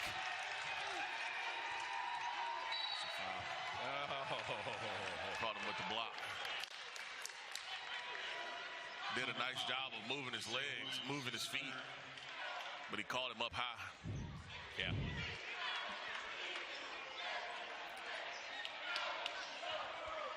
Yeah, and he's just inching his way up underneath it. And you can hear the excitement on Jackson State's their bench because they did a good job of being up. And they did. That's personal foul number 3 on Isaiah Williams as he leaves the contest. So you got two bigs down low with 3 fouls. Grambling inbounds it. To the hole, up in, no! Basket interference. Ball still on the rim, and it looked like it was going to maybe roll in for him, but it did look like it was going to go down. Yeah, it looked like it was going to go down, and you had 2 guys to come up there and touch the ball in the rim. Yep. Jackson State by 11. Make it 14. As Tristan Jarrett again. Timeout, Grambling Tigers. So number 4, Tristan Jarrett, Brownsville, Tennessee, heating up with a couple of threes for the Southwestern Athletic Conference preseason Player of the Year.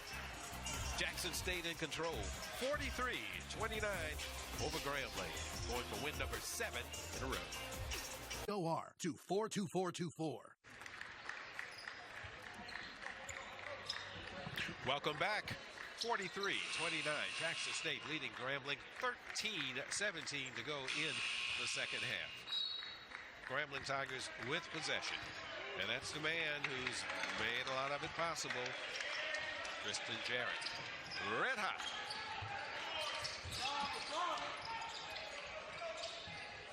Well, Jarrett here at 10 at the half, and he's been able to just add to it this second half. That time, Grambling is able to take him off the dribble. Nice move by Tremichael Moten. Sophomore out of Shreveport, Louisiana. His first points of the afternoon. James, left hand, no. Rebound, Grambling. He got hit. Got an injured player underneath the basket there. We're going to have an injury timeout for him. It's not a timeout. It's an injury timeout for the player. He had got trapped. Right. Officials timeout. Yeah, they're going to have to take him out. Looked like he just rolled his ankle as he went up. He must have come down on somebody. Yeah, came down on somebody's foot. Yeah, he came down on him, but he did the right thing and he got it to his teammate. But yeah, the coaches wanted a timeout to talk to the players, and the ref wouldn't allow him. Yeah, you can take the injured player out. Yeah. Nope. Go back.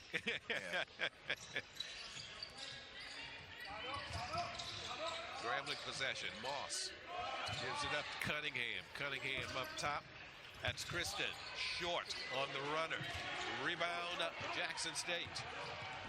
Darius Hicks with it. Gives to McClellan. McClellan goes to the basket, and he is fouled. Personal foul number 3 or number 4. Rayon Cobb. Ray Cobb was third.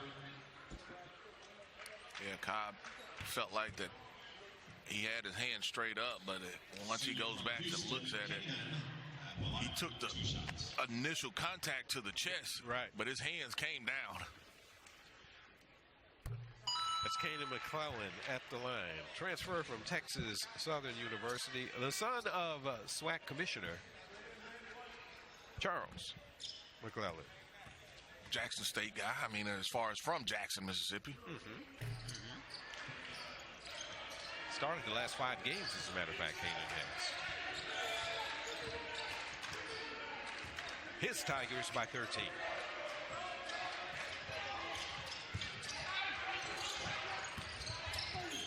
To the basket, left hand, and one.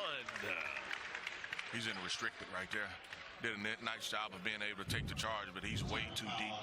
Nice job of being able to penetrate, but he's in restricted underneath him. Nice move by Travell Cunningham for the basket, and he's fouled. Tiger fans, we invite you to follow Jackson State Athletics. It's time to take another break. 44-33. Jackson State leading Grambling from the campus of Jackson State University. Tuesday. We are at Jackson State University, alma mater of the great Sekou Smith. And he would be very happy because his Tigers are ahead by 10 with 11:57 to go in the contest. At the line for Grambling State University, number 10, Travell Cunningham. Almost an air ball. Did it hit the net? So, yeah. I know it didn't hit any of the rim. It hit the net. Okay, that's why I said almost an air ball. How are you a guard? Coach, that's a guard. Well, you know, it happens. Not with a guard, maybe a big man, not a guard. You know, it happens. It happens, Deuce. No. Oh, possession goes right back to. He made it up. He made it up for it by causing that turnover there. Grambling. Did a nice job of just being on the ball, and it was really. It was off Jackson State, one of the bigs, but it was really from the guard. Three-pointer from the corner, in and out, a rebound, Jackson State.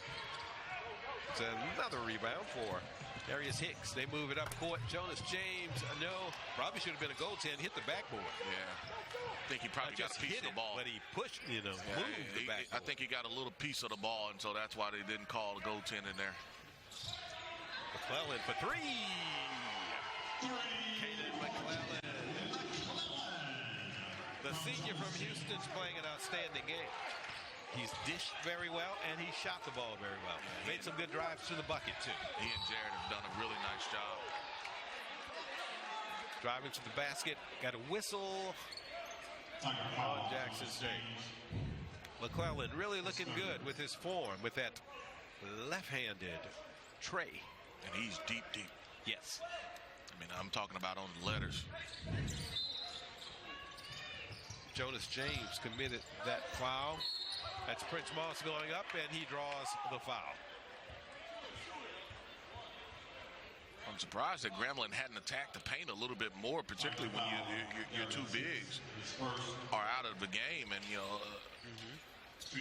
both of those guys already have 2 fouls amongst themselves, and that's probably really the first time that you've seen them attack the paint.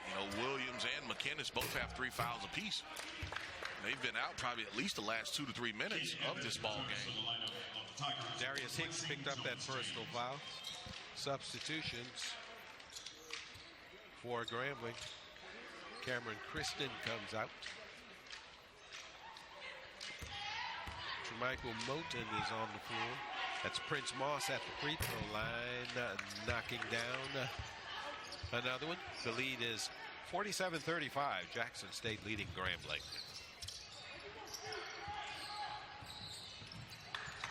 Grambling picking up full court, not really trapping, so just trying to slow them down as they get into that offense. Zahad Mumford in number 2 for Grambling. And there's a jumper from the side, no good. Rebound by Cobb of Grambling. They'll move it up the floor. Moten gives it up to Cobb. Cobb almost struck that foot. Yeah. Nice pressure on the ball by Jackson State. Careless pass inside, picked off by Jarrett. Jarrett stops and thinks about cocking up the three-pointer. You saw it. He felt the wind come by him a little bit and decided not to do it. Knocked away from Jarrett, and now we have a whistle, and Jarrett will probably get the personal foul, I would think. Yeah, they almost tied him up at half court, and then they were able to just poke it out. And so he's just being careless with the ball. Yeah, it almost, and that's where it started. It was at half court, and he was careless with the ball. He just let the defender just grab the ball. Yeah, come up and tie him up. And, you know, if you're Grambling State, you're already in the bonus here with 10 minutes. Both teams are in the bonus already. And so you talk about being able to cut into this lead. And you see McKinnis coming back in, has three fouls himself. Both teams shooting 1 and 1. Free throw is missed by Cobb. McKinnis waiting to come in, as you mentioned.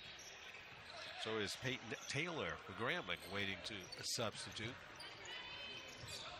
Jackson State by 12. Jarrett, the long three, no good. Cobb with the rebound. Cobb has given him some pretty good minutes this second half. He has. Didn't think he was going to be able to last around that long when his free throw, when his foul rate was. Nice he has 3. Yep. Another good job by McClellan. They bounce it inside, and it's taken away. Second time they've tried to give a bounce pass inside. Darian Wilson with it. McClellan to the hole, puts it up, and he hits the floor, but no whistle. Grambling with it. Bringing it right back. Taking it all the way to the hole, putting it up and in. No good. They fight for the rebound. Jackson State comes away. They have gotten some point-blank range shots, and they have not been able to finish. Careless with the ball. Yeah. Tigers ball. McKinnis will return for Jackson State. Returns for the Tigers. Darian Wilson will leave. Yeah, just a terrible entry pass, and fortunate that the ball went off of Grambling. Just terrible entry pass. 8:53 to go in the contest. 47-35. Jackson State with possession. And outside of first 2 or 3 minutes of this game, you know, it's been all Jackson State all game. True. McKinnis with the turnaround is short. Rebound grabbed by Cunningham. Brings it up court, gives it to Moss. Moss spins. We got a foul. That's foul number 4, I would think, on Javius McKinnis. And they're in the 1 and 1. It's probably going to be 2-shot foul, though. And it is going to be on McKinnis. Does a nice job of being able to penetrate or drive the ball there. Just got his arm caught in there. Yeah. Shooting 2. Prince Moss of Grambling. Up and in. McKinnis will leave the contest, replaced by number 21, Isaiah Williams. And Sarion McGee, number 23, will come in for Grambling. His other postmate that has foul trouble as well. He's only got 3, though. Tremichael Moten exits for Grambling. Second free throw for Prince Moss. He misses. Free. They are free. Free. Take them. They're free. At least make them. They all take them. Right. They all don't make them.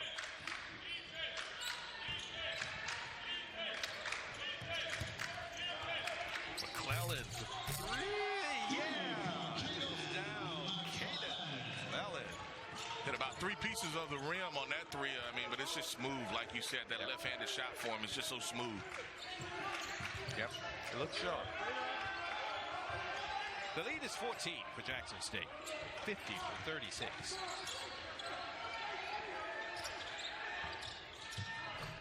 Speaking of threes, Prince Moss. Moss is able to answer back for Grambling State. They try to cut this lead a little bit more.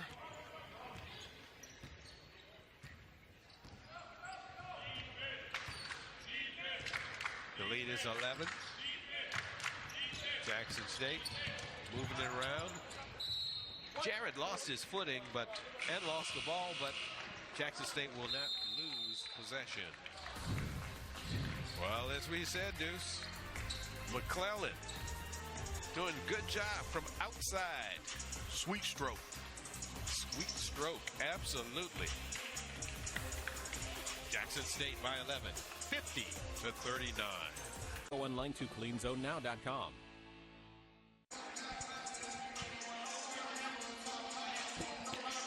Tune in tonight at 10 p.m. to see Bradley Beal and the Wizards take on LeBron James and the Lakers. Brian Anderson and Grant Hill bring you a special center court presentation of the game only on NBA TV. 7:24 to go in the contest here at Jackson State University as we salute historically black colleges and universities. Makes me think of some Jackson State greats like Purvis Short, one of the first players selected in the NBA draft and back in 78, 77. I think he was a fourth or fifth player. By the Golden State Warriors. He had so much arc on his shot, I remember. Lindsey Hunter. Absolutely. Couple championship rings. And stops at all three schools in the state, come to think of it. You know, Alcorn, then Jackson State, and now he's the head coach at Valley. At Mississippi Valley. Lindsey got around, but yep, he was here during the Andy Stoglin time when they had some good times there and had some good teams. 50-39. Jackson State leading Grambling.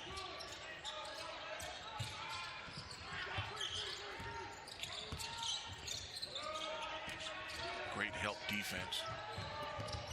Tried to get it inside to McGee. McGee tries to muscle his way in, but it's swatted away by Williams. 5 seconds on the shot clock. It was a heck of an entry pass, and McGee was able to catch it there, but he's got to get some lift if he's going to get up with those shot blockers there. Ooh, turnaround jumper. Tough shot. Tough shot by Prince Moss. Tough shot. Wow. Moss should be in double figures now. And the lead is cut to under double figures at 9, 50-41. Stolen by the Grambling Tigers. And converting. That's number 21, Terrion Randolph with the steal and the basket. The lead is down to 7. Some nice finishes. Kind of avoid that charge and losing the ball. Had active hands on defense. Jarrett. We do call a foul. Yeah, it was a late whistle. Yeah. We couldn't hear it, but I mean, it looked like a clean block. It was a nice entry pass. Oh, he caught him on the shoulder. He caught him on the shoulder. Number 22, wow. Prince Moss. Okay. Yeah, he did. He did. It was before the shot. Second personal on number 22. It was before the shot. Yeah. Darius Hicks at the line, way off on that free throw. Well, that 4 of 11. I mean, 4 of 11 shooting free throws. I mean, so that close game, that could come back to bite you. Oh, yeah. No doubt about it. 6:09 to go in the contest. The lead is down to 7. Make it 6. They're going to call a foul. They're going to call it on Williams, and he's already, that's 4 fouls there in the bonus. Called a hook on him. That's a tough one. So now McKinnis and Isaiah Williams both have 4 fouls. Right, and they both do. Call that on a hook, and I mean, that's it. They're calling it on McKinnis to make sure that that's who did it. That could be a development. And they want to make sure that they want to look at it on the monitor. They're going to look at it on the monitor to see if that's what. Oh, no, that's an elbow to the head. Yeah. Nah, that's. Yeah, they got to come look at that. Yeah, that's what he's looking at. I thought it was just a hook. Yeah. Yeah, they're going to review that play. That's an elbow to the head. That's normally a technical. So at 6:09 to go in the contest, it's Jackson State 51, Grambling a 43, 8-point advantage. Yeah, I don't think it was one that warrants an ejection, but that's definitely one to the head where an elbow to the head, and it's basically as he was trying to gain position blocking out. So that's going to be a foul as well as a,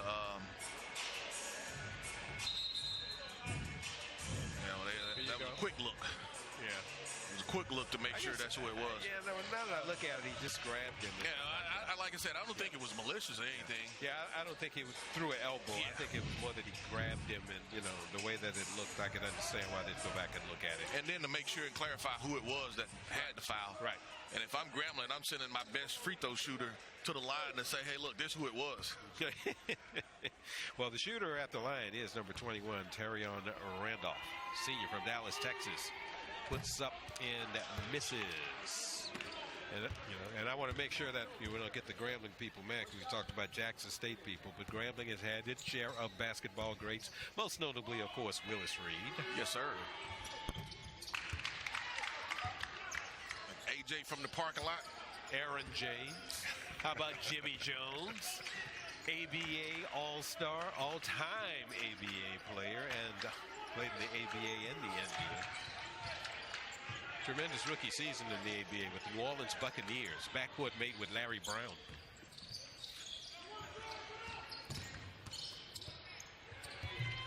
Nice spinning and putting it up, but no good. Jonas James Grambling on the run, and we're going to have a blocking foul.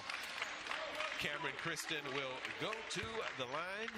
Darian Wilson will pick up the personal. Darren Wilson tries to draw the charge, but that's a nice job of using that Euro step there to try to get that and one move. And you see that, some of the guys, because he just came in, he came in for Isaiah Williams himself, and Wilson has 3 fouls as well, so the fouls kind of mounting up, and you're allowing Grambling Tigers to get back into the game via the free throw line.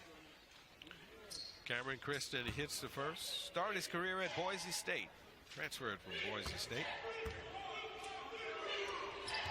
Had a couple of 24-point outings this season. One against Alcorn, one against Alabama State. And it's 51-46. The lead is down to 5 with 5:35 and counting. This game is tightening up a lot. Jackson State had a 14-point lead at one point in this game, and now all the way down to 5 here as we get right close to under 5. Jarrett for 3, no good, way off. Rebound, however, offensive rebound by number 1, Darius Hicks. Got to put it up. No reset. Did not hit the rim. Grambling with the rebound. They can cut the lead even more as we approach the 5-minute mark of this contest. So the question becomes, when does Coach Brent go to McInnes or Williams down low? Kristen loses it. Tried to go behind the back. A little bit too much French pastry, and it cost him. Things looking sloppy. McClellan almost lost it, and Jarrett comes away with it. They'll settle things down now. 51-46, Jackson State with the lead. Jarrett puts it up off the glass. No good. Tipped up. No. Tipped up again. No. They fight for it, and Grambling comes down with it. Had 4 opportunities there to try to get that ball in, and it would not fall for him. Terrion Randolph ended up with it as we approach the 4-minute mark. Cunningham gives it up to Randolph. Cunningham hesitates underneath the basket. A nice feed to Cameron Kristen for the basket. The lead is down to 3. Moving without the ball. Jarrett got caught watching. Jackson State wants to get a timeout. 51-48. The Grambling Tigers storm back. Jarrett got caught watching the ball. Nice job by moving without the basketball. The inbounds pass and the fadeaway jumper by Prince Moss. The Grambling Tigers playing defense as well. That's Terrion Randolph with the steal and the bucket. 51-48. Let's make sure they stay. Okay. Welcome back. Deuce McAllister Coach Jackson, what's he talking about there, and why the Tigers from Grambling got back into this ballgame? Well, it was at the free throw line. I think they've taken advantage of the free throw line. I mean, it's not great. They're shooting 13 of 21, 61%, but Jackson State is shooting 5 of 12, 41%, but they have deliberately, when you talk about the big guys, McKinnis and Williams down low, both of those guys have 4 fouls, and they've been able to get penetration. They've taken care of the ball a little bit better. Grambling does have 17 turnovers. Jackson State has 15, but it's getting the ball into the paint. Right now, they're up 4 points, 22-18 with points in the paint. With 13 minutes to go in this ball game, Jackson State led by 14. Now they lead by 3, 51-48. Jackson State with possession. And you see McKinnis is back in the game. He's got 4 fouls. He's got to be careful on defense. But you got to have him out there. Yeah. Figures by now. So they're working around McClellan to Jarrett. Shot clock running down. Oh! Cold-blooded three-pointer by Tristan Jarrett. Player of the year in the SWAC. Old man game. Old man game. 21 points for Jarrett. Turn around, the air ball, no good by Kristen. McKinnis comes up with the rebound. 3 minutes ago, he puts it up again. Smooth. They call the man smooth, and that's why. 2 consecutive three-pointers, 24 points on the afternoon. The lead was 3. Now the lead is 9 after Tristan Jarrett showing why he's the man in the SWAC. Welcome back, 57-48 now. Jackson State extending the lead after Grambling pulled to within 3, but they extended that lead because of the shooting of Tristan Jarrett.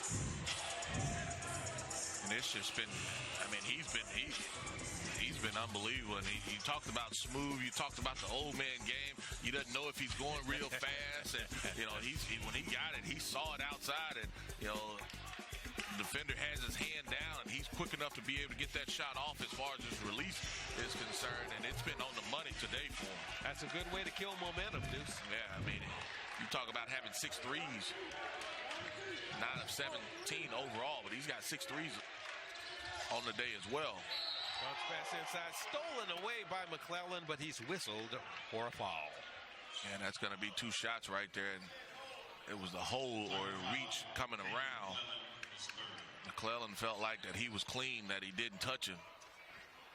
Kanan McClellan, that's personal foul number 3. And right now they're in the bonus, so you know if you're Grambling State, you get a chance to maybe make up some of that lead that Tristan Jarrett gave the Tigers.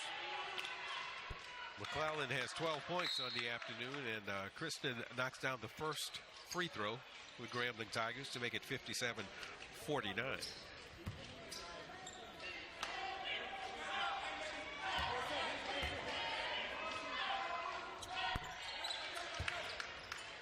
Knocks them both down. The lead is 7 with 2:45 to go. When they're picking up full, but they're not trapping. So they're just picking up full, but you're not trapping on that play, and it's not like you're trying to get the ball out of the hand of the offensive guys. I call you picking up full, but you aren't pressing. Yeah. McClellan gives it up to James. There's Allen again. That's way off, but he caught him on the elbow. Caught him on the elbow. He caught him on the elbow. Is that a 3? No, it was a 2. Was that a 3? It was a 2? Yeah, okay. It was a 2. The foul is a success to Travell Cunningham, and Tristan Jarrett will be at the line. This time 2 weeks ago, he made national news by ripping off his jersey and walking off the court. Walking off the court. Yeah, you know, just a disagreement between players on something that could have been going on the court, but you don't want to react like that. Right. You know, Coach Brent talked about that situation and how it happened, and them being able to come and talk to him, and you know him apologizing to his teammates and coaches, and you know you're too good of a player. You're too good of a player to do that. Well, he misses the second, but he has 25 by my count on the afternoon. Nice move, but even better block. Was that McInnes? Nah, I think that was Hicks. Hicks. Something like McInnes, but he tried to go up and under. Like 8-point lead for Jackson State. 2 minutes to go in this contest. And Jackson State just running a weave up top right now. Yep. No pressure on the ball, really. Take as much time as you want. That's exactly what they're doing. Jarrett spinning, puts it up, no good. Rebound Grambling. Up court, maybe too far for Prince Moss. And Jackson State will retain possession. Yeah, that's the outlet pass, and probably should have gave that ball up originally once he got it. You know, he saw the outlet, he took one dribble, and then he just throws it away. That'll put a little more air under it. Give it up. Perhaps. Give it up. Yeah, just give it up. Give it to one of the guards. See, like right here, Jackson State is fine. If you're going to play that far off of them, you got to go put some pressure on them. I mean, you're only down 8. Yeah. They're gonna milk the clock up, and that's Coach Jackson. Yeah, you got to come on. You got to come on up. Jackson State is fine if that's what you're going to do. James almost loses it. McClellan back to James. James drives to the basket, puts it up, and no good. Grambling with the rebound. We're approaching 1 minute left in the contest. Kristen for 3, no good. Off the iron, it's grabbed by Darius Hicks. Under 1 minute to go. Hey, it's almost like they're conceding already, and it's like you got to come up, and now they come up to foul. Right. But I mean, you got to come up, you got to close that down a little bit. It's just like you're pressing, but you're not trapping. And so you're picking up full, but you're not trapping it. It's almost like they were conceding it, that they couldn't handle the guard play that Jackson State had. It's just outright passive, it looked like to me. At the line with 2 shots. So at the line for the Tigers, Jonas James missing the first. So with Coach Brent, we're gonna tell him? I know it's been about 2 weeks or so. It feels like that they hadn't played. Just sit on the free throw line. That's where we going, fellas. Free throw practice in 1 hour after game time ends. James with the second, missed it, in and out. Yeah, I mean, and so if you're Grambling, they're giving you a chance to get back in the game. Right. Yeah. Knocked away by Jarrett this time. Can't do that. Spinning shot by Travell Cunningham. You got too many bigs down there that can throw it out. Yeah. 3-pointer by Moss. A long 3-pointer by Prince Moss. Time out. Grambling cutting the lead to 5, 58-53.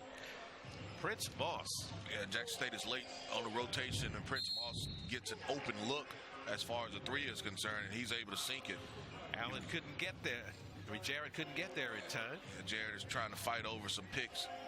He's not able to get there, and Moss sinks it. You know, and if I'm Grambling, I'm fouling right away. I'm going to try to trap on the throw in. If we can get a hand on it, pick it off or whatever, then hey, look, it's your ball. But if not, I'm fouling. You know, and you're going to make Jackson State, you want to extend this game as much as possible. You can't be passive like we talked about and really just say, hey, look, we're going to allow them to just bring it up at ease. You got to put some pressure on them. Ladies and gentlemen, we are 38.3 seconds away from SWAC postgame on NBA TV. The Jackson State Tigers leading 58-53. It's been a good day, a historic day. First collegiate basketball games on NBA TV.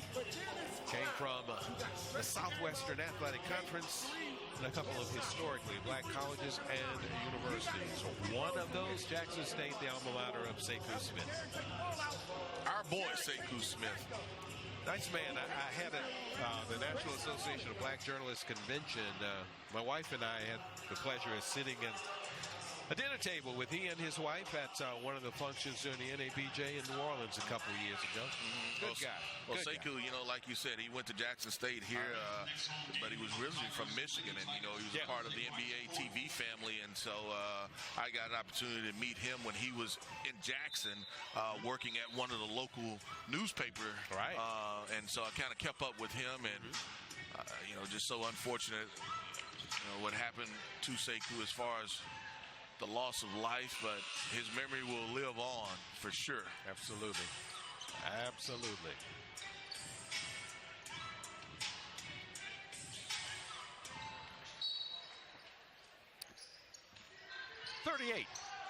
.3 seconds to go. 5-point lead for Jackson State. We've got a whistle, and it's number 4. Rayon Cobb with his 4th foul. Oh, that's what you want. You go in, you try to trap. You try to trap. You don't get it. Now you got to foul. Right. You got to foul. I mean, you put them on the line and extend the game. That's what you got to do. I mean, and so Jackson State hadn't hit a lot of free throws. I mean, this is something that you talked about in a close game. Hey, look, it may come down to this. They sink the first one, though. Jonas James, nothing but net. Yeah, now Jonas James is who you don't want to foul, but hey, in this situation, you just got to do it. The lead is 6 for Jackson State. 34.8 seconds to go. Senior guard. Yeah, senior guard. He's been through it. He's seen it all. The second shot is up and no good. Rebound Cobb for Grambling. Trailing by 6. 30 seconds to go in the contest. That's Moss with the jumper. No good. And McInnes comes down with the rebound. Well, that's who you want shooting that 3 as far as Moss. But, you know, if I can go to the basket, even if I have to trade 2 for 1 in that situation. That's his 5th personal. And that's Cobb that is fouled out, and I don't think now he knows it. Real quickly. Yeah. Came in and did some nice stuff, though. Well, he came in and did some nice stuff. It didn't start well for him. Right. But, I mean, you just want to foul at that point. Yeah. You can't be choosy. Yeah, you can't be choosy. Javius McInnes at the line.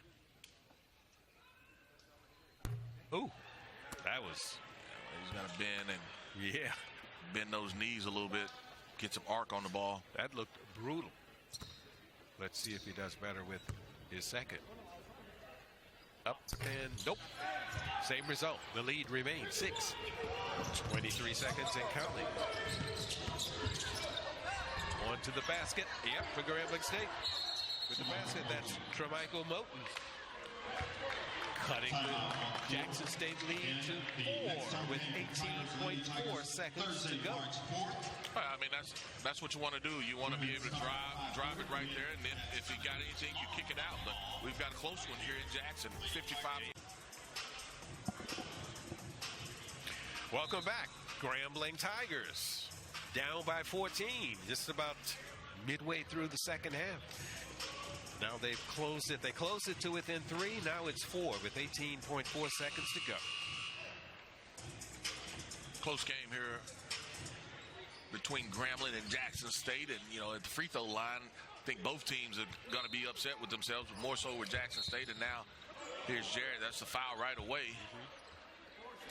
You want those guards, particularly when he's a player of the year, to be able to hit both of those free throws. But, you know, if you're Grambling, that's all you want to do. You want to extend it. You want to extend it. And that's all, you know, maybe not him who you want to foul, but it doesn't matter. You can't be picky if you're not going to trap. What they lose, about 0.4 of a second off the clock then? Correct. Something like that. Tristan Jarrett's at the line. 2 shots for Tristan. Jackson State. Shooting 2.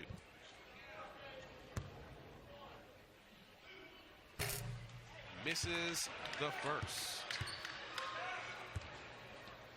I know, Deuce. Yeah, you're a guard. Yeah, you're a guard. You got to hit that. And as sweet a stroke as you've got to be able to hit that. Yeah. Rattled that one. He rattled that one in. Rattled that one. It counts.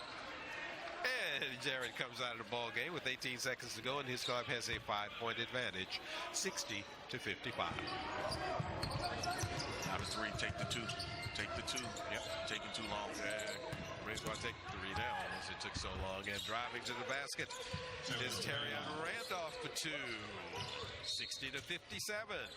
Time to foul again with 8.2 seconds to go.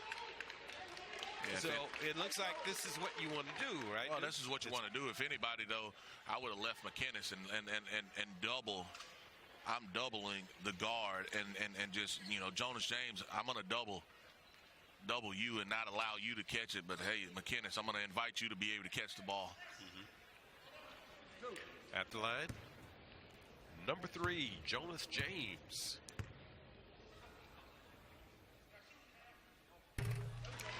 Makes the first. I think the 2 that he's taken, I mean, well, the 3, he's made all of his. Right. He's made every free throw himself. 61-57. 4-point advantage for Jackson State. 8.2 seconds to go. James. Free throw number 2 is no good. Rebound Grambling. They'll move it up quickly. Time running out. Leave him alone. Puts it up and in. That's Travell Cunningham. They'll have to inbound. And we've got a foul and time left on the clock. We heard the buzzer, but was there a foul before time expired? It's not going to be a lot, though. You're going to have about maybe 1 second or so. They'll add some time. I mean, but you basically, if you make both of them, we know it's over. But, I mean, it's going to be not a lot of time, and I don't think that they have any more timeouts as well. 60. And this is also where you can advance it in the ladies' games. In the guys' games, you can't advance it. So if you do have a timeout, you'll have to take it out on the side and just throw up a prayer almost. Referees go over to the side and check and see how much time is on the clock. There's some. It won't be a lot. Right. 61-59. Jackson State to lead over Grambling. The officials looking things over to see how much time is left on the clock. And if you're Grambling, you're thinking about all those shots underneath the rim in the paint that you missed. You are correct. You are correct. Well, once again, while we're here, it has been a historic day. As said, a good day for NBA TV and for historically black colleges and universities. First time ever, college basketball has been on NBA TV. And after we complete this game, NBA TV SWAC post game will be on the way. Lots of great players in the NBA. They've come from HBCUs. 0.9 seconds. 0.9 seconds is what they're going to put on the clock. So plenty of time to be able to, that's a catch and a heave. Catch and heave. Yeah, you won't be able to pass it as far as an advance it. It's just, and I mean, you're really just hoping, hey, look, he misses the second one. Yeah. Well, I guess if you want to throw it long, you're missing. You're hoping he misses the first one, and makes. You want him to miss both of them, really, if you're Grambling State. That's Darian Wilson at the line for Jackson State.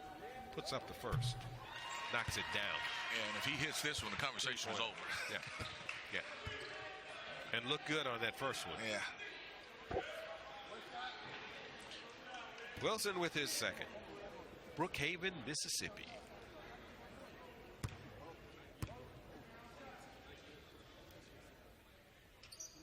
And knocks down the second. So that ices it. Final score, Tigers 63, Grambling 59. Well, that's it. Thank you for your attendance. Good night. A lot closer this time, but the Jackson State Tigers are able to extend their winning streak that they have in conference. 63-59. Jackson State defeats Grambling.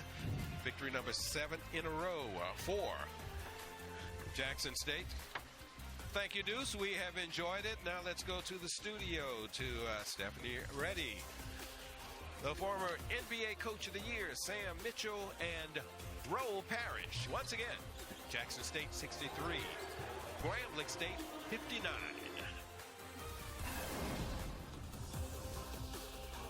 Yes, indeed, we continue to celebrate the Seiko Smith HBCU Showcase. Grambling State, Jackson State, 2 games on our network today. The first time that it's ever been done in history. Roe Parrish here in Studio V, along with Sam Mitchell, the Coach of the Year, who's in the Hall of Fame, and Coppin State's finest, one of the best ever to do it from the volleyball and basketball position, Stephanie Reddy, joining us remote. Hey, Steph, it got a little tight down the stretch right there.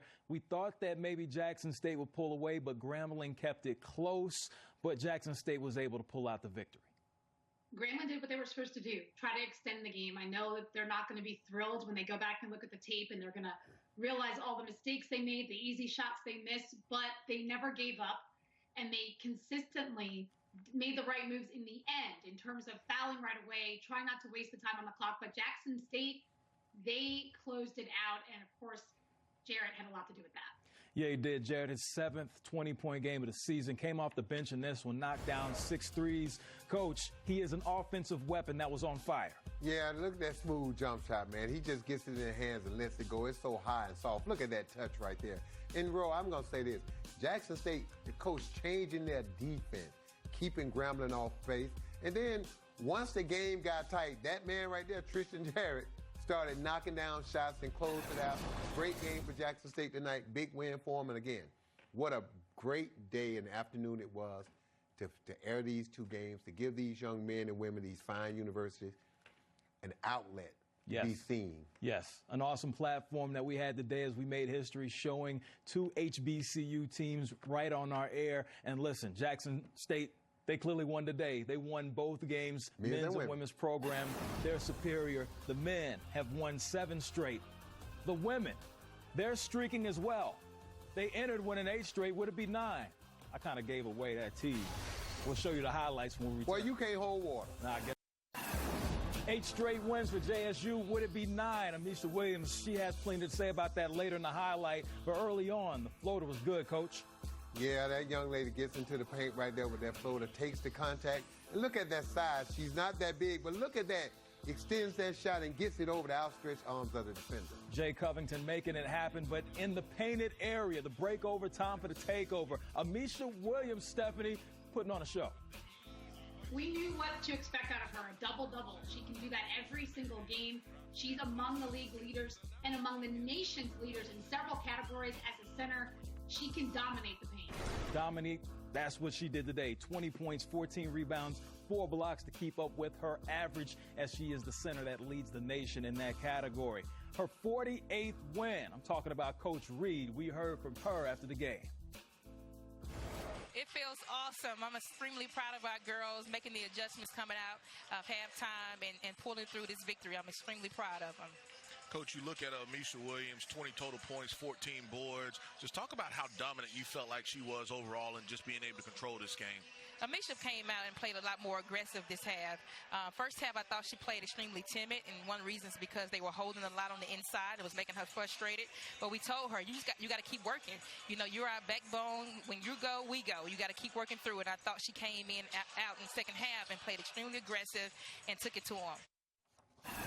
Indeed, she was aggressive and assertive.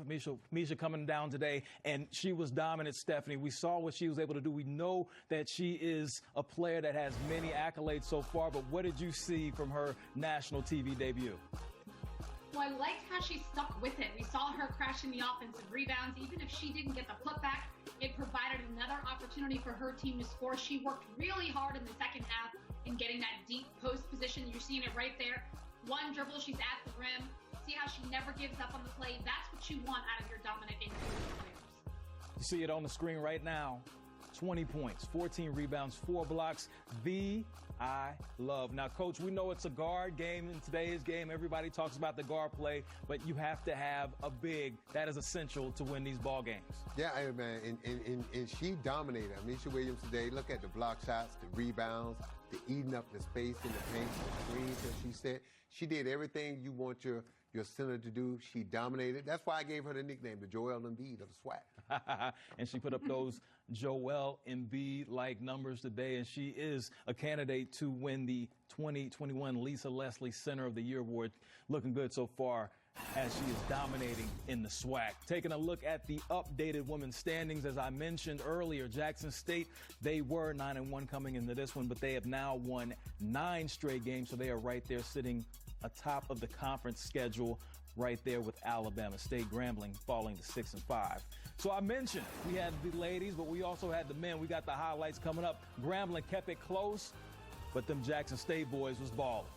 We got the highlights coming up next. We're celebrating HBCUs right here on NBA TV.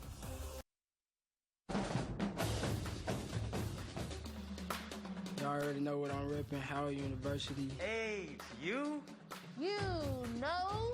I attend the illustrious Jackson State University.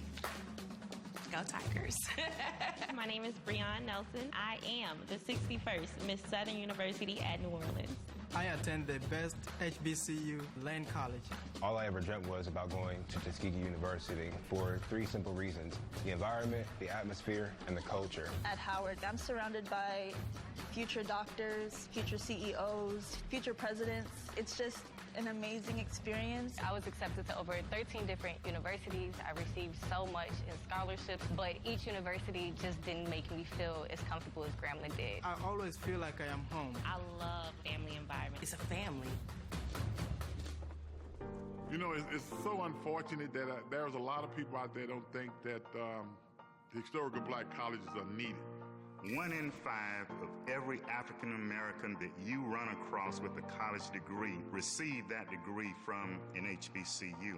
If it wasn't for HBCU universities, there wouldn't be a Eddie Payton, a Walter Payton, a lot of other people who went there and came out a lot wiser, a lot smarter than when they went in.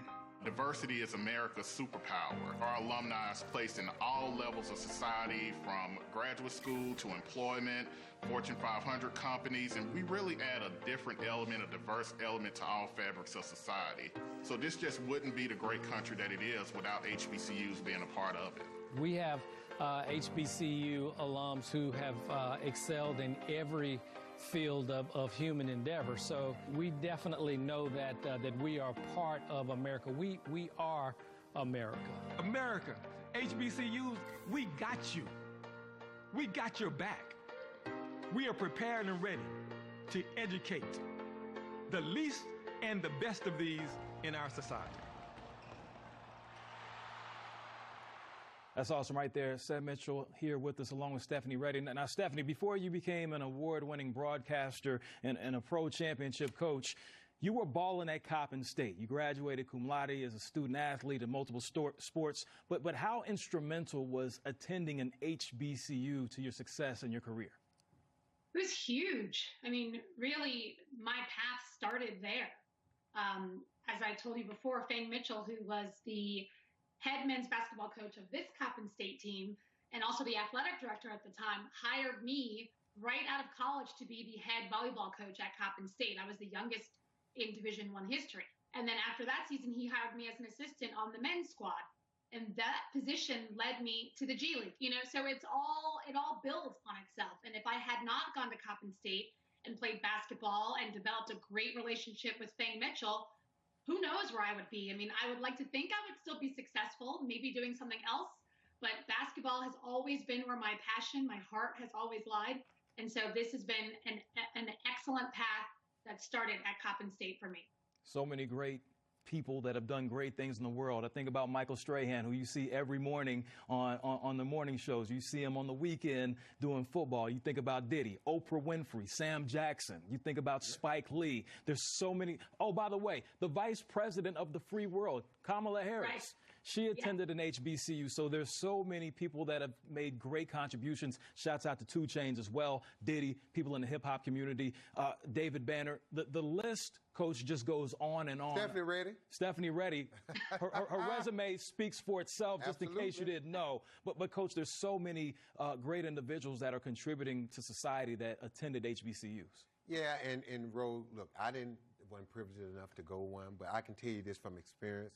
There's a disconnect sometimes when you go to a majority white university. It's not set up for African Americans. Culturally, it's not set up. So that was a disconnect. There was a lot of times that you felt unwelcome, unwanted. And to Doug Williams' point, I keep going back to that. At Grambling, at an HBCU, they make sure the kids that go to those universities are someone that they're recognized, that people that they're valued. And that's not always the case sometimes when we go to some of the larger universities where I think my math is correct. I think Mercer was like 97, 95% white. So it's a huge shock for an African American to go to those universities and not to have anything that's familiar with them on that campus. Steph, I've got to come back to you. Your most valuable lesson that you learned while on campus at Coppin State? My goodness, the list is so long because I grew up there, obviously, as a college student. I keep going back to Fang Mitchell, though, because, as I said, he is a mentor and a great friend of mine. And so many lessons he taught me, but the one that I still go back to is really not necessarily a philosophical lesson, but it is a life lesson. And I teach it to my kids, too. And he used to tell me that time is your best educator. And I know that sounds weird, but it wasn't necessarily basketball related, but it was about anything in life. You go to, when you start a new job, everything sounds perfect and looks perfect, but only time will tell you what it's actually going to be like. When you're dating someone, first couple of dates, everybody's on their best behavior, but time is your best educator. So that's what I try to teach my kids too. Yeah, I just sat here with my writing instrument and I wrote down time is your best educator. You have to write it down. I can remember it because I took it to heart, Stephanie. It's in my heart. It's in my being. He has to write it down. That's okay. Listen, you do your technique. I'm going to do mine. And by the way, I got to shout out. That's why that young lady said, not 2020, baby. By the way, I got to shout out Will Packer, too. Florida A&M, FAMU's in the building. Shouts out to all of our successful individuals that attended HBCUs. Stephanie Reddy is there. She's a legend. Sam Mitchell is a legend. He's right here. Sekou Smith is a legend. We honor him today with the Sekou Smith HBCU Showcase with Jackson State taking the victory in both games. We appreciate you for joining us today. For Stephanie and Sam, I'm Ro Parrish. We'll see you soon.